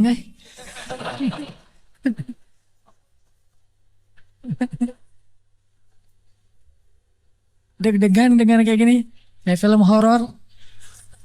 Kata Sarah, wahai, lupa, bukan wahai, Kang Ibra, Neng teh udah gak tahan serumah sama Hajar. Kenapa tuh Neng? Ya semua tetangga muji-muji Hajar. Aduh Neng teh apa itulah? Oh ya udah, minta lagi petunjuk Allah. Akhirnya Allah kasih perintah. Perintahnya apa? Pindah rumah. Tapi nggak tanggung-tanggung. Pindah kota, pindah negara. Dari Palestina ke Saudi Arabia. Dulu namanya Bakkah.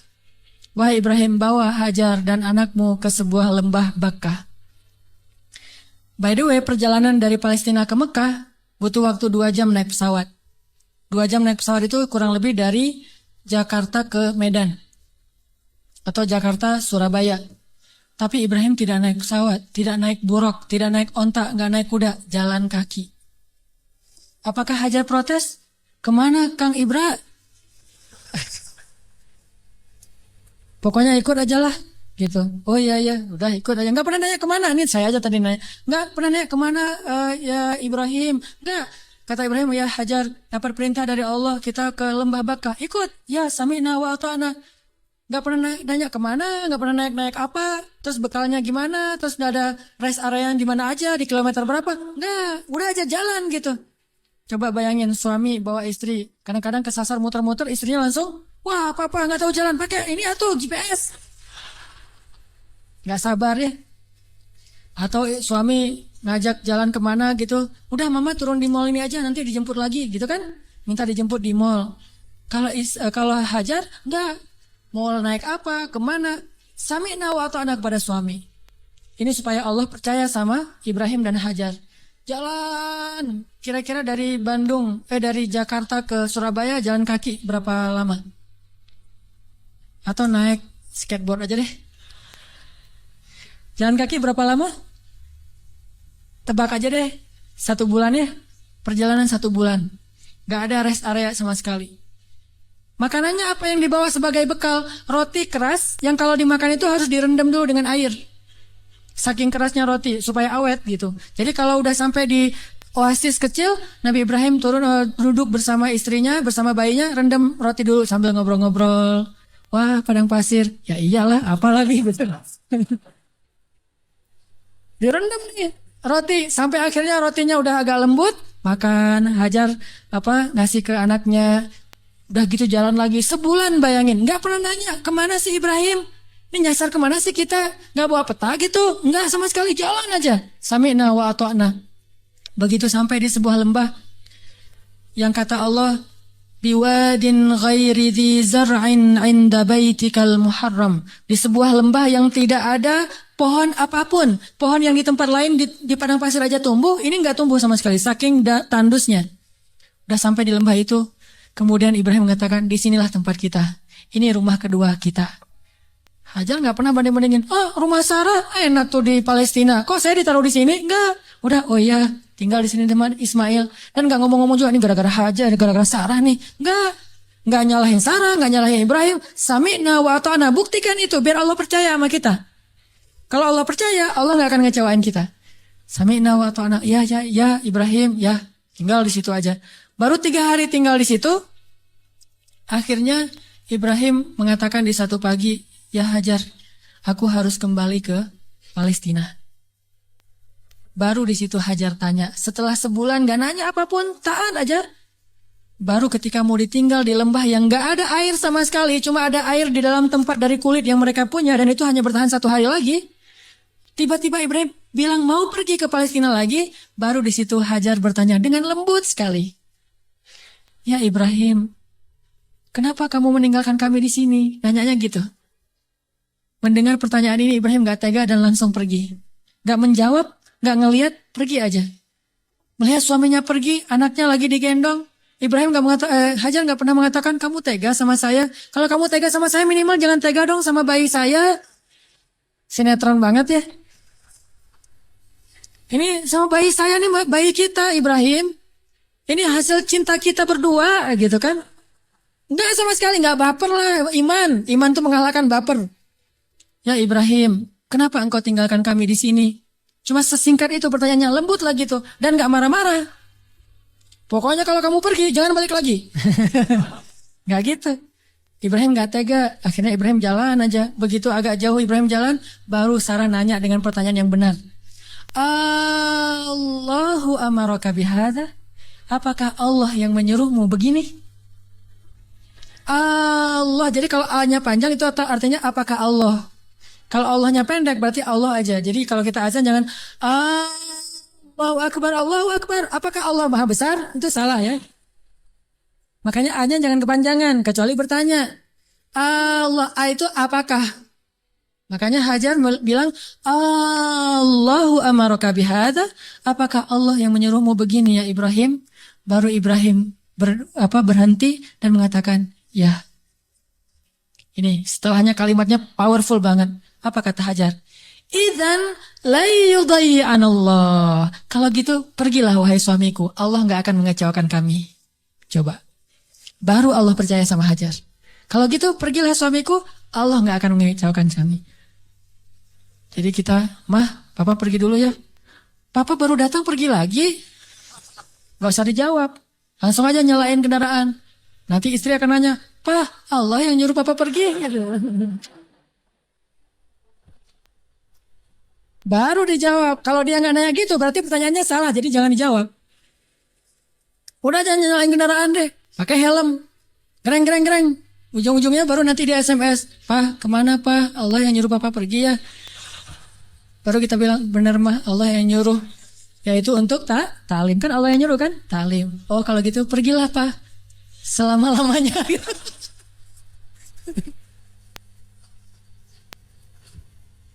Allah gak akan mengecewakan kami, kata Hajar teh. Idzan la yudayyi'anallah. Kalau gitu Allah tidak akan mengecewakan kami. Itu kata kuncinya tuh. Dan itu gak ngomong dengan gombal ke Allah. Allah Maha tahu isi hatinya Hajar radhiyallahu anha. Makanya Allah percaya banget sama Hajar. Akhirnya pergilah Ibrahim. Gak ngomong, ya suamiku jangan lupa kirim SMS ya. Udah sampai di mana kan khawatir gitu. Jangan lupa kirimin bekal setiap bulan. 10 juta aja, nggak usah banyak-banyak. Nggak ada bekal. Tahu berapa lama Ibrahim meninggalkan Hajar di situ? 13 tahun. Nggak ada kabar, nggak ada apa-apa. 13 tahun. Kalau kita mah baru keluar 13 jam mungkin. Wah, udah curiga nih. Gak pulang-pulang 13 jam. Jangan-jangan pingsan lagi. 13 tahun gak pulang-pulang. Hajar ditinggalkan dengan air hanya bertahan 1 hari aja. Udah gitu Hajar gendong anaknya Ismail tinggal di situ berdua aja di tengah padang pasir. Gelap banget kalau malam dingin, kalau siang panas banget. Dinginnya itu saya karena lama tinggal di padang pasir. Gini-gini saya ini orang padang pasir ya. Jadi kalau malam dinginnya tuh sampai kayak jarum nusuk-nusuk ke kulit. Itu di padang pasir. Dinginnya malam. Kalau pagi, kalau siang panasnya itu kayak kita dibakar. Ekstrim. Bawa bayi. Hari pertama masih aman, masih bisa minum, rotinya direndam. Hari kedua habis air, Ismail menangis. Panik kan? Ini gimana nih? Air cari di mana? Lari-lari yang kita tahu. Naik ke atas bukit. Di mana ada burung yang kalau ada burung berarti pertanda ada air. Nggak ada burung, tapi ngelihat genangan air, turun lari. Karena pengen mendapatkan air buat anaknya yang masih kecil. Sayang banget sama Ismail. Pas turun lari ternyata nggak ada apa-apa. Naik lagi ke bukit berikutnya yang namanya Marwah. Turun mondar-mandir. Kenapa sampai 7 kali di tempat yang sama saking paniknya? Ismail terus dari kejauhan terdengar suaranya menangis, nangis, nangis. Pas Hajar sampai di bukit Marwah, suara tangisan itu hilang. Mulailah Hajar was-was dan khawatir. Jangan-jangan Ismail sudah meninggal karena kehausan. Akhirnya Hajar berlari ke arah Ismail. Ketika dia mendekat, dia melihat seorang laki-laki bertubuh yang gagah gitu. Dia pakai baju jubah berwarna putih, dia pakai serban berwarna putih seperti saya pulang dari masjid. Malaikat, kalau ini malaikat beneran. Kalau tadi kata anak kecil, oh malaikat lewat gitu. Kalau ini malaikat beneran. Dan dia memberi minuman kepada Ismail. Dialah Jibril alaihissalam. Tapi Hajar kan nggak tahu itu Jibril. Dikirain orang yang mau perdagangan manusia atau apa gitu. Datang Hajar ke arah Ismail. Tiba-tiba laki-laki itu menghilang. Namanya juga malaikat, kling gitu aja hilang gitu. Udah hilang, dilihat di bawah kaki Ismail ada mata air yang kita sebut Zam-Zam. Minumlah, mulailah peradaban di situ. Dan Zam-Zam ini mata air paling ajaib di dunia. Paling berkah, seberkah susu ibu kepada anaknya. Kenapa saya bilang berkah? Dia keluar sesuai dengan kebutuhan. Ketika jamaah haji ramai di kota Mekah sampai 3 juta orang, mereka tidak kekurangan air Zam-Zam. Masing-masing minum setiap datang ke masjid, minum Zam-Zam. Pulang dari masjid, minum Zam-Zam. Pulang ke kampung halaman, bawa Zam-Zam 1 liter, 5 liter, 10 liter. Kan? 3 juta orang, tapi nggak pernah kurang dan nggak pernah kering air Zam-Zamnya. Keluar terus untuk 3 juta orang. Begitu musim haji selesai, Zulhijjah berlalu, berganti dengan bulan Muharram, di stoplah haji dan belum dibuka visa umroh. Sehingga Mekah sepi. Kalau kita umroh di waktu itu, yaitu umroh transit, kita bisa cium Hajar Aswad setiap kali kita putaran tawaf. Saking sepinya. Tapi air Zam-Zam tidak membanjiri kota Mekah. Kalau lagi rame, keluar banyak. Kalau lagi sedikit, keluar sedikit. Air yang sangat berkah, keajaiban dari Allah. Akhirnya tinggallah di situ. Yang luar biasa, 13 tahun tidak dijenguk oleh suaminya, Hajar nggak pernah ngejelek-jelekin ayahnya Ismail di hadapan Ismail. Kamu harus tahu, kamu nggak boleh seperti ayahmu nanti kalau udah gede. Enggak sama sekali. Ini imajinasi sejarah ya, biar kita tahu gimana sebenarnya Hajar. Saya nggak, walaupun ini agak herai tapi serius. Biar kita kebayang gimana solehanya Hajar. Kan bisa aja normalnya perempuan akan bilang, pokoknya mama kecewa banget. Jangan sampai kamu mengulangi ini kepada istrimu. Hati perempuan. Gak pernah ngomong kayak gitu. Padahal pantas gak sih Hajar kecewa? Pantas ya. 13 tahun gak ada berita. Dan secara fikih itu udah bisa meminta cerai loh. Secara fikih udah bisa hulu itu minta cerai kepada hakim. Tapi Hajar tidak sama sekali menjelekkan Ibrahim di hadapan anaknya. Apa buktinya? Ketika 13 tahun kemudian datang Ibrahim, Ismail akrab-akrab aja sama ayahnya. Ayah gitu. Oh ini nih mah orangnya nih mah. Wah udah nih, kan Ismail udah gede, 13 tahun orang Arab kan beda sama kita, 13 tahun kita kan masih culun. 13 tahunnya orang Arab itu udah memimpin pasukan seperti Usama bin Zaid, cucunya Rasulullah, cucu angkat, udah memimpin pasukan tuh 13 tahun usianya. Jadi udah gagah, dan bahasa Allah itu ketika Ismail sudah berusia sebaya, artinya udah gagah gitu. Coba, Ibrahim waktu itu usianya berapa? 101 tahun. Ketemu kakek-kakek 101 tahun. Mah, yang mana orangnya? Ini. Kan bisa aja kan? Enggak. Mah, siapa itu? Itulah ayahmu Ibrahim, wahai Ismail. Ayah, langsung datang, cium tangannya. Ayah, gitu. Nggak ada seuzon sama sekali. Itu hasil pendidikan Hajar yang luar biasa Allah kepada anaknya. Dan bukti yang lebih berat lagi, 3 hari kemudian, Ibrahim mimpi menyembelih anaknya. Dan tahukah kita apa jawaban anak itu? Wahai ayahku tersayang. Bahasanya, ya abati. Bukan, ya terserah ayah deh. 13 tahun ditinggalin, sekarang mau nyembelih lagi. Ini bukan hasil pendidikan Ibrahim nih. Ini anak hasil pendidikan Hajar banget nih. Bukan Ibrahim yang mendidik dia, tetapi Hajar. Ibrahim mendoakan dia. Pelajarannya apa? Pendidikan anak yang paling berpengaruh itu dari ibu. Tapi doa adalah dari Rabbi habli minas solihin. Ibrahim yang mendoakan dia dari langit. Hajar yang mendidiknya di bumi. 13 tahun akhirnya kata dia, ya abati, wahai ayahku tersayang. If'al ma tu'mar. Lakukan apa yang diperintahkan kepada ayah. Satajiduni insyaallah minas sabirin. Akan engkau dapati aku termasuk orang yang bersabar. Jadi gak mau nyusahin ayahnya. Dalam menjalankan perintah Allah, dia tahu ayah yang nabi. Jadi jangan sampai ayah saya susah gara-gara saya yang gak rela. Saya rela banget wahai ayah. Yang penting ayah tahan sama Allah. Saya akan bersabar wahai ayah. Coba kalau Ismail bilang, apa gak salah ya? Kok mimpinya aneh-aneh gitu? Pasti godaan setan deh. Gitu kan? Atau yang lebih ekstrim lagi, ayah tega. Udah ninggalin mama sekarang mau nyembelih saya. Wah ini bener nih ayah nih. Pasti nih bukan nabi dan segala macam. Enggak marah-marah sama ayahnya. Udah aja sami'na wa ata'na. Ismail lah gitu. Anak seorang siddiq, anak seorang ibu yang siddiqah, anak seorang ayah yang siddiq, dan melahirkan anak juga yang siddiq. Dan itu bukan basa-basi ya, benar-benar dibawa ke sebuah jabal kurban namanya bukit di daerah Arafah. Di sana Ibrahim udah mengasah parang, golok. Ketika ngeliat golok, Ismail nggak bilang, ternyata serius ya? Kirain tadi main-main gitu. Enggak, serius. Ismail tahu, udah ditidurkan Ismail. Sebelum ditidurkan Ismail curhat dulu sama ayahnya. Ya ayah, ya abati. Abati itu panggilan lembut. Kalau yang biasa ya abi. Jadi kalau kita bilang abi itu biasa. Kalau mau lebih lembut, abati. Itu lembut banget. Wahai ayahku tersayang. Ya abati. Supaya ayah tidak berat hati dalam melakukan perintah ini, tolong tutuplah wajah saya, biar ayah nggak ngelihat wajah saya. Takut kasihan. Oh ya, ditutup. Wahai ayah, tutup tubuh ayah dengan kain supaya darah saya tidak mengenai baju ayah dan dilihat oleh ibu. Nanti ibu jadi sedih. Ditutup. Wahai ayah, sampaikan salam saya ke ibu. Saya sayang sekali kepada ibu. Coba gimana hati seorang ayah? Terakhir, ayah, tajamkan pisau itu supaya memudahkan saya. Berarti yakin banget kan? Gak ada sama sekali kepikiran oleh Ismail, tenanglah ntar diganti dengan domba. Gak kepikiran. Itu mah kita yang udah yakin karena udah baca buku. Dan salah lagi baca bukunya. Buku yang kita baca tuh Ismail tiba-tiba berubah jadi domba. Terus Ismailnya kemana?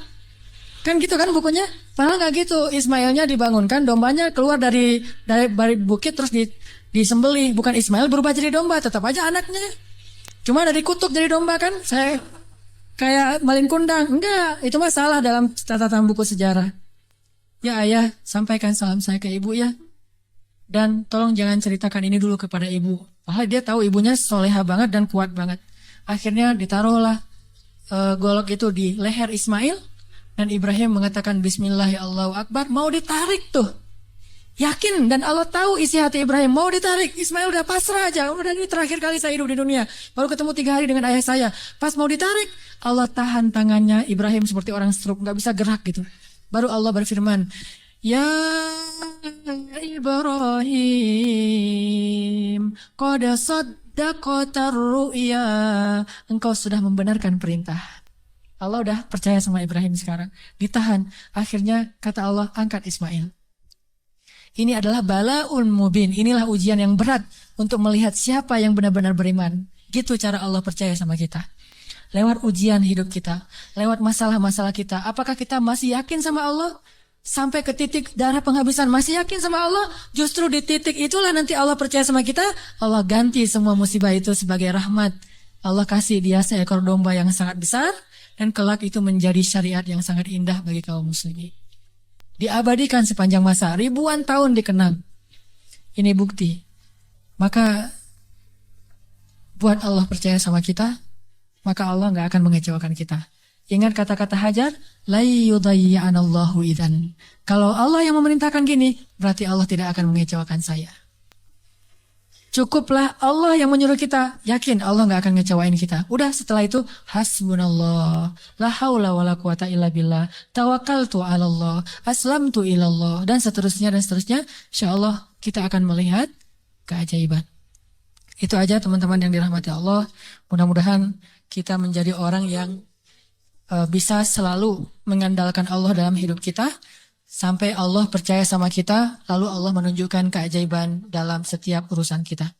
Marilah kita tutup dengan berdoa.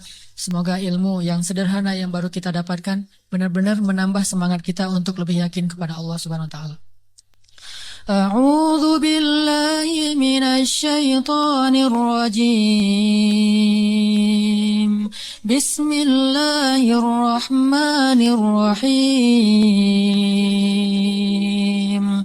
Allahumma lakal hamdu wa lakal syukru ya rahim. Lakal hamdu wa lakal syukru ya karim. Lakal hamdu wa lakal syukru ya arhamar rahimin. Allahumma إليك أسلمنا وبك آمنا وعليك توكلنا وبك خاصمنا وإليك نبنا يا رب العالمين يا رب العالمين يا رب العالمين اللهم أنت ربنا لا إلا أنت خلقتنا ونحن عبادك يا خالق يا خالق يا خالق يا رازق اللهم أسلمنا إليك أنت الحي القيوم أنت الذي لا تأخذه سنة ولا نوم أنت الخالق يا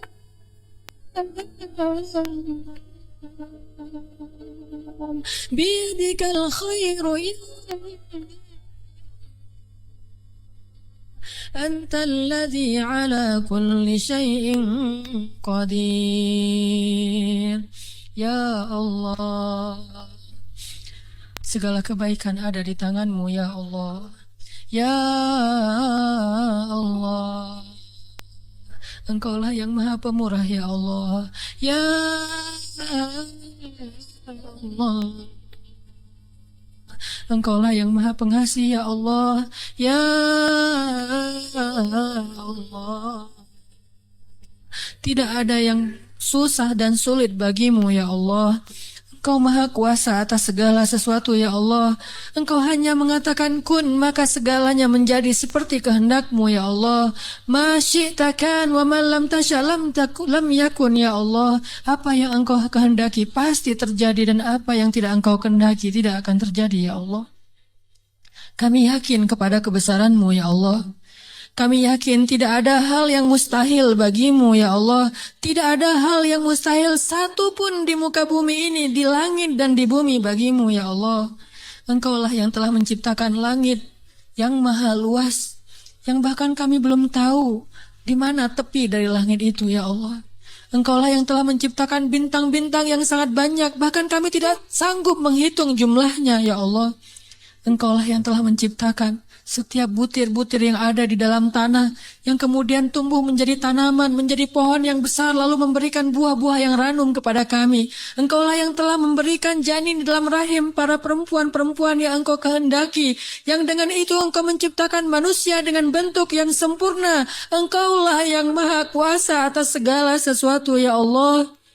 Engkau memberikan rezeki kepada siapa yang Engkau kehendaki. Tidak ada yang bisa menghalanginya. Tidak ada seorang pun, ya Allah.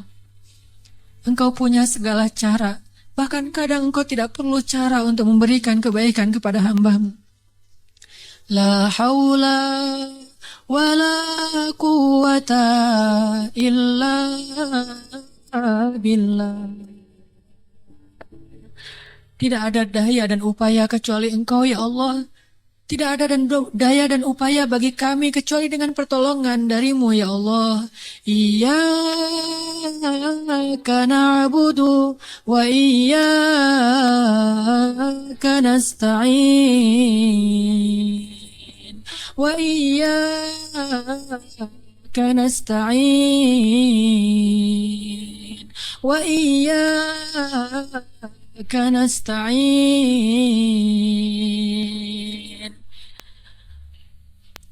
Ya Allah, sesungguhnya salat kami, ibadah kami, ruku dan sujud kami, hidup kami persembahkan untuk-Mu, ya Allah.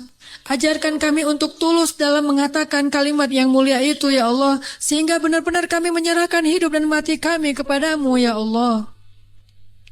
Inna salati wa nusuki wa mahyaya wa mamati lillah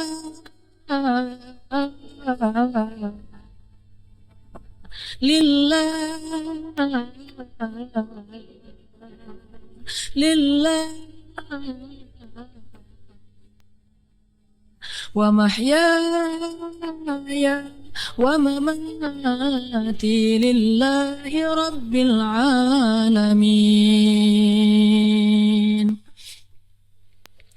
Ya Allah, ya Arhamar Rahimin, kuatkanlah hati kami dalam keimanan, ya Allah. Kami tidak tahu bagaimana keadaan kami di akhir hayat kami nanti. Bisa jadi saat ini kami menjadi orang-orang yang dekat kepadamu. Tiba-tiba di akhir hayat kami menjauh dari-Mu, dan tidak ada yang bisa menyelamatkan kami hari itu kecuali Engkau, ya Allah. Bisa jadi sekarang kami rajin ke masjid, sholat berjamaah, tetapi di akhir hayat kami berputus asa sehingga kami meninggalkan panggilan-Mu, ya Allah. Kami berlindung kepadamu, ya Allah, dari kelemahan diri kami sendiri, ya Allah. Kami tahu Nabi-Mu pernah bersabda, bisa jadi seseorang sepanjang hidupnya beramal solih, amal ahli surga sampai jaraknya dengan surga hanya sejengkal saja, tetapi berlalulah ketetapan yang lain sehingga dia mati dalam keadaan syirik dan kufur dan masuklah dia ke neraka. Kami berlindung kepadamu dari keadaan orang seperti itu, ya Allah. Tidak ada yang bisa menjamin kami selamat.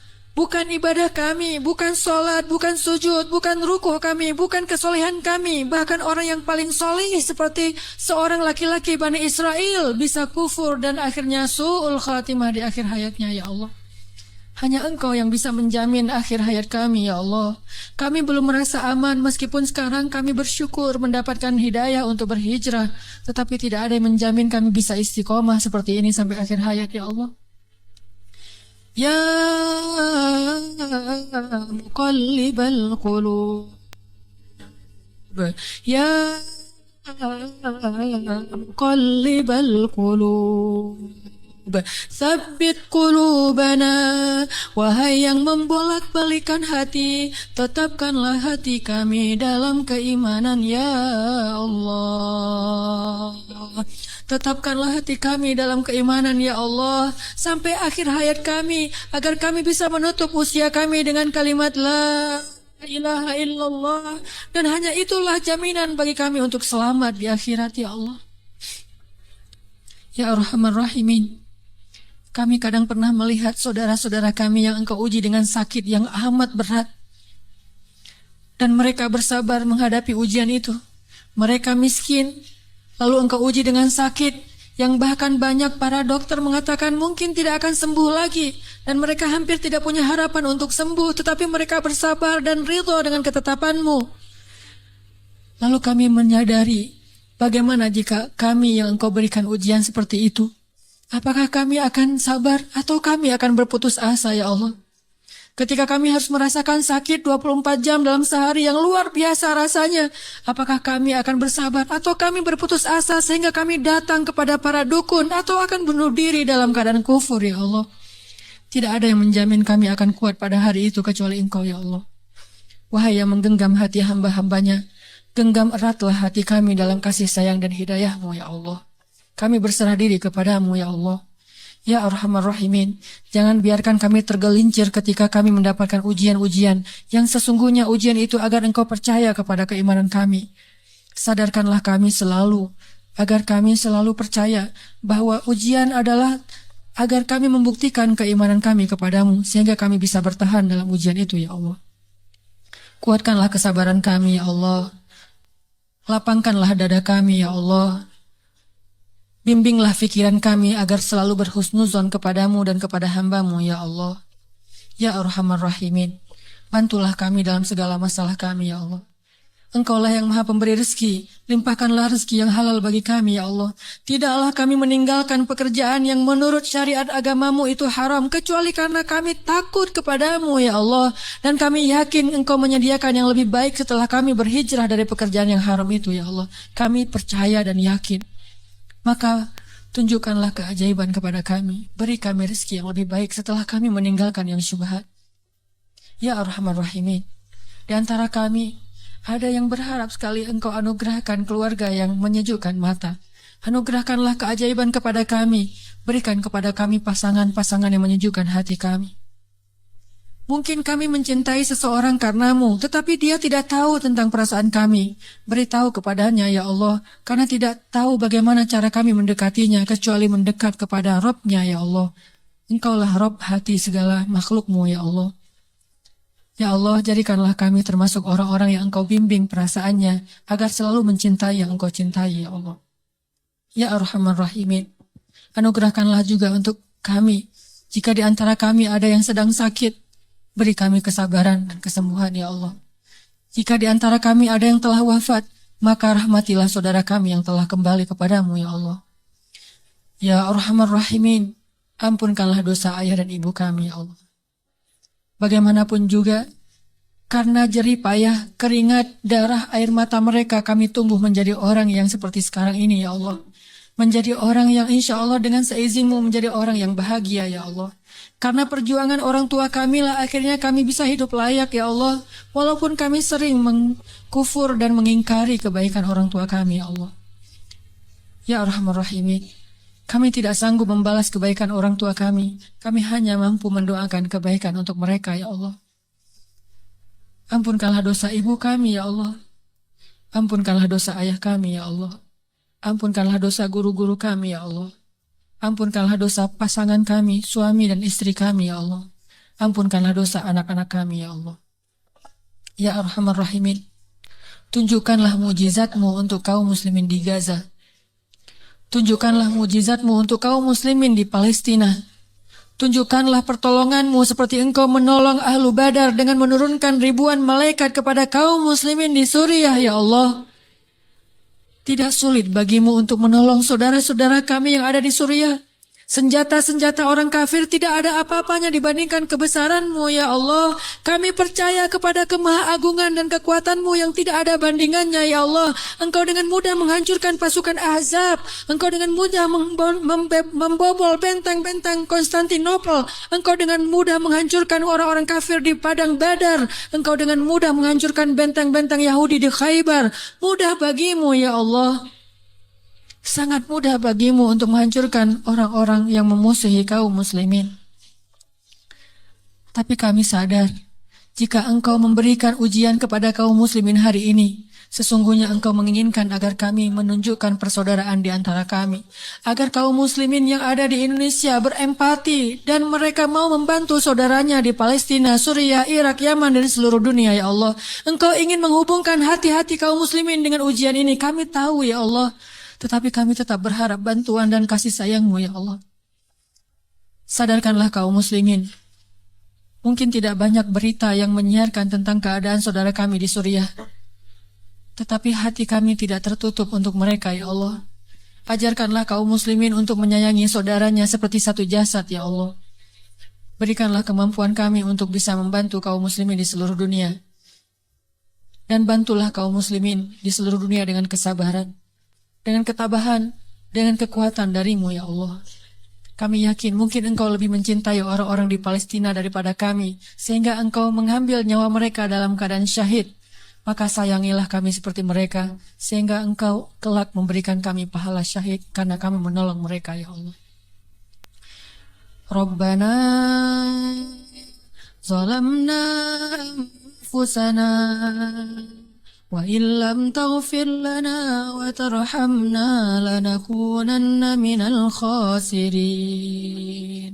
Maafkanlah kami ya Allah, jika selama ini kami masih ragu kepadamu ya Allah. Kami masih bimbang dan ragu kepada kebesaran-Mu ya Allah. Mulai sekarang kami akan belajar yakin kepadamu. Belajar selalu mengandalkan-Mu dalam segala urusan kami. Kami tidak akan bergantung kepada makhluk. Kami bergantung kepadamu. Kalaupun kami menggunakan makhluk, kami bekerja sama dengan manusia, itu karena perintah-Mu, bukan karena kami ragu kepadamu ya Allah. Rabbana atina fid dunya hasanah wa fil akhirati hasanah wa qina adzabannar. Ya Allah, jadikanlah kami laki-laki yang selalu percaya kepada kebesaran-Mu. Anugerahkanlah kepada kami istri seperti Hajar. Anugerahkanlah kepada kami anak laki-laki seperti Ismail. Dan anugerahkanlah kepada kami suami seperti Ibrahim. Anugerahkanlah kepada kami orang-orang yang selalu percaya kepadamu. Dan jadikanlah kami termasuk di antara orang-orang yang beriman. Ya Rabbana, beri kami hasanah di dunia, hasanah di akhirat, dan jauhkanlah kami dari api neraka. Alhamdulillahirrabbilalamin. Teman-teman yang dirahmati Allah, setelah kajian ini, oleh-oleh yang kita bisa bawa pulang, selalulah mengandalkan Allah dan bersabarlah dengan ujian. Buat Allah percaya kepada kita, kemudian tunggulah keajaiban terjadi dalam kehidupan kita. Mudah-mudahan ilmu yang malam ini kita dapatkan benar-benar mengubah kehidupan kita menjadi lebih baik, memperbaiki keimanan kita, memperbaiki akhlak kita. Barakallahu fiikum, subhanakallahumma wa bihamdika, asyhadu an la ilaha illa anta, astaghfiruka wa atubu ilaik. Assalamualaikum warahmatullahi wabarakatuh.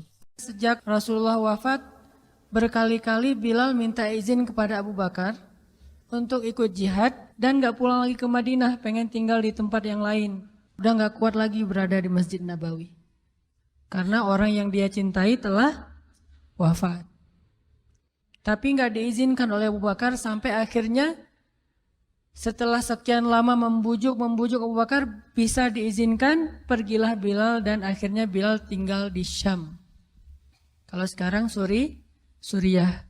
Di sanalah Bilal menikah. Jadi selama ini dia asik dengan cintanya kepada Rasulullah sehingga gak sempat mikirin pernikahan. Baru berangkat ke Syam, sampai di Syam Bilal menikah di sana. Menikah di sana, hidup di sana sampai setelah beberapa tahun berada di Syam, akhirnya bergantilah pemerintahan dari masa Abu Bakar ke masa Umar bin Khattab. Setelah beberapa tahun di Syam, pada suatu malam Bilal menangis. Malam-malam dia bangun nangis, gerung-gerung gitu kayak anak kecil. Istrinya nanya, "Ya Bilal, ada apa? Ada apa? Kamu mimpi buruk?" "Enggak, justru ini mimpi baik." "Mimpi apa?" "Aku mimpi ketemu dengan Rasulullah SAW." Dan Rasulullah bersabda, "Siapa yang melihat aku dalam mimpi, berarti dia melihat aku dalam kenyataan." Aku bertemu dengan Rasulullah di dalam mimpi dan Rasulullah berkata, "Ya Bilal, kami rindu kepadamu. Sudah lama engkau tidak mengunjungi kami ya Bilal." Setelah bangun dari mimpi itu, Bilal semakin rindu kepada Rasul, merasa bersalah udah lama gak menjenguk Rasulullah. Akhirnya Bilal pun memutuskan untuk, kalau bahasa kita mah umroh, memutuskan untuk ziarah ke makam Rasul. Berangkat Bilal dari Syam, umroh ziarah ke makam Rasul. melihat Bilal masuk lagi ke kota Madinah, penduduk Madinah itu berasa seperti hidup lagi di zaman Rasul. Senang gitu, dan Umar sangat senang dengan kedatangan Bilal. Sehingga selesai Bilal sholat, selesai Bilal ibadah-ibadah sunnahnya, termasuk menjenguk atau berziarah ke makam Rasul dan Abu Bakar. Kemudian Umar berkata kepada Bilal, "Ya Bilal, sudah lama kami tidak mendengar suara azan darimu. Tolong kumandangkan sekali lagi azan seperti engkau mengumandangkannya di masa Rasul. Kami rindu ingin merasakan suasana di zaman Rasul." Benar Bilal, kata para sahabat yang lain yang ada di situ. Umar, kemudian Abdurrahman, beberapa orang sahabat, "Ya Bilal, azan, kami ingin mendengar suaramu seperti dulu kami mendengarnya di masa Rasul." Kata Bilal, "Saya tidak akan kuat." Kata mereka, coba dulu kamu usahakan karena kami ingin sekali mendengarnya. Saya tidak akan kuat. Cobalah wahai Bilal demi kami supaya kami bisa semangat lagi dalam beramal soleh mengikuti perjuangan Rasulullah.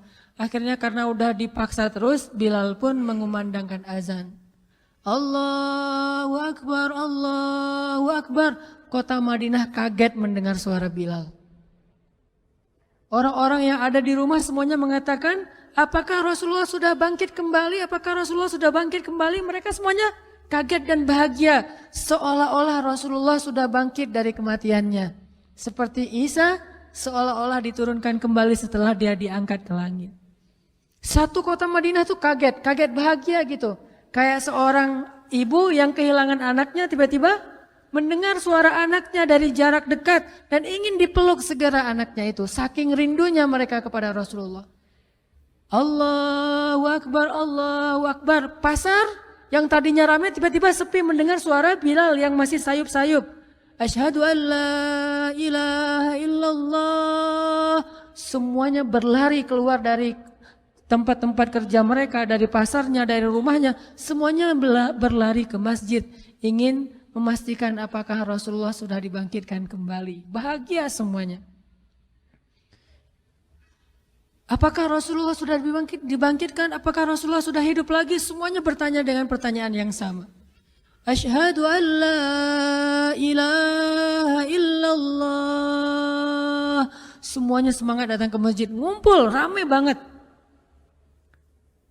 Kemudian ketika Bilal mengatakan, Asyhadu anna Muhammadar Rasulullah.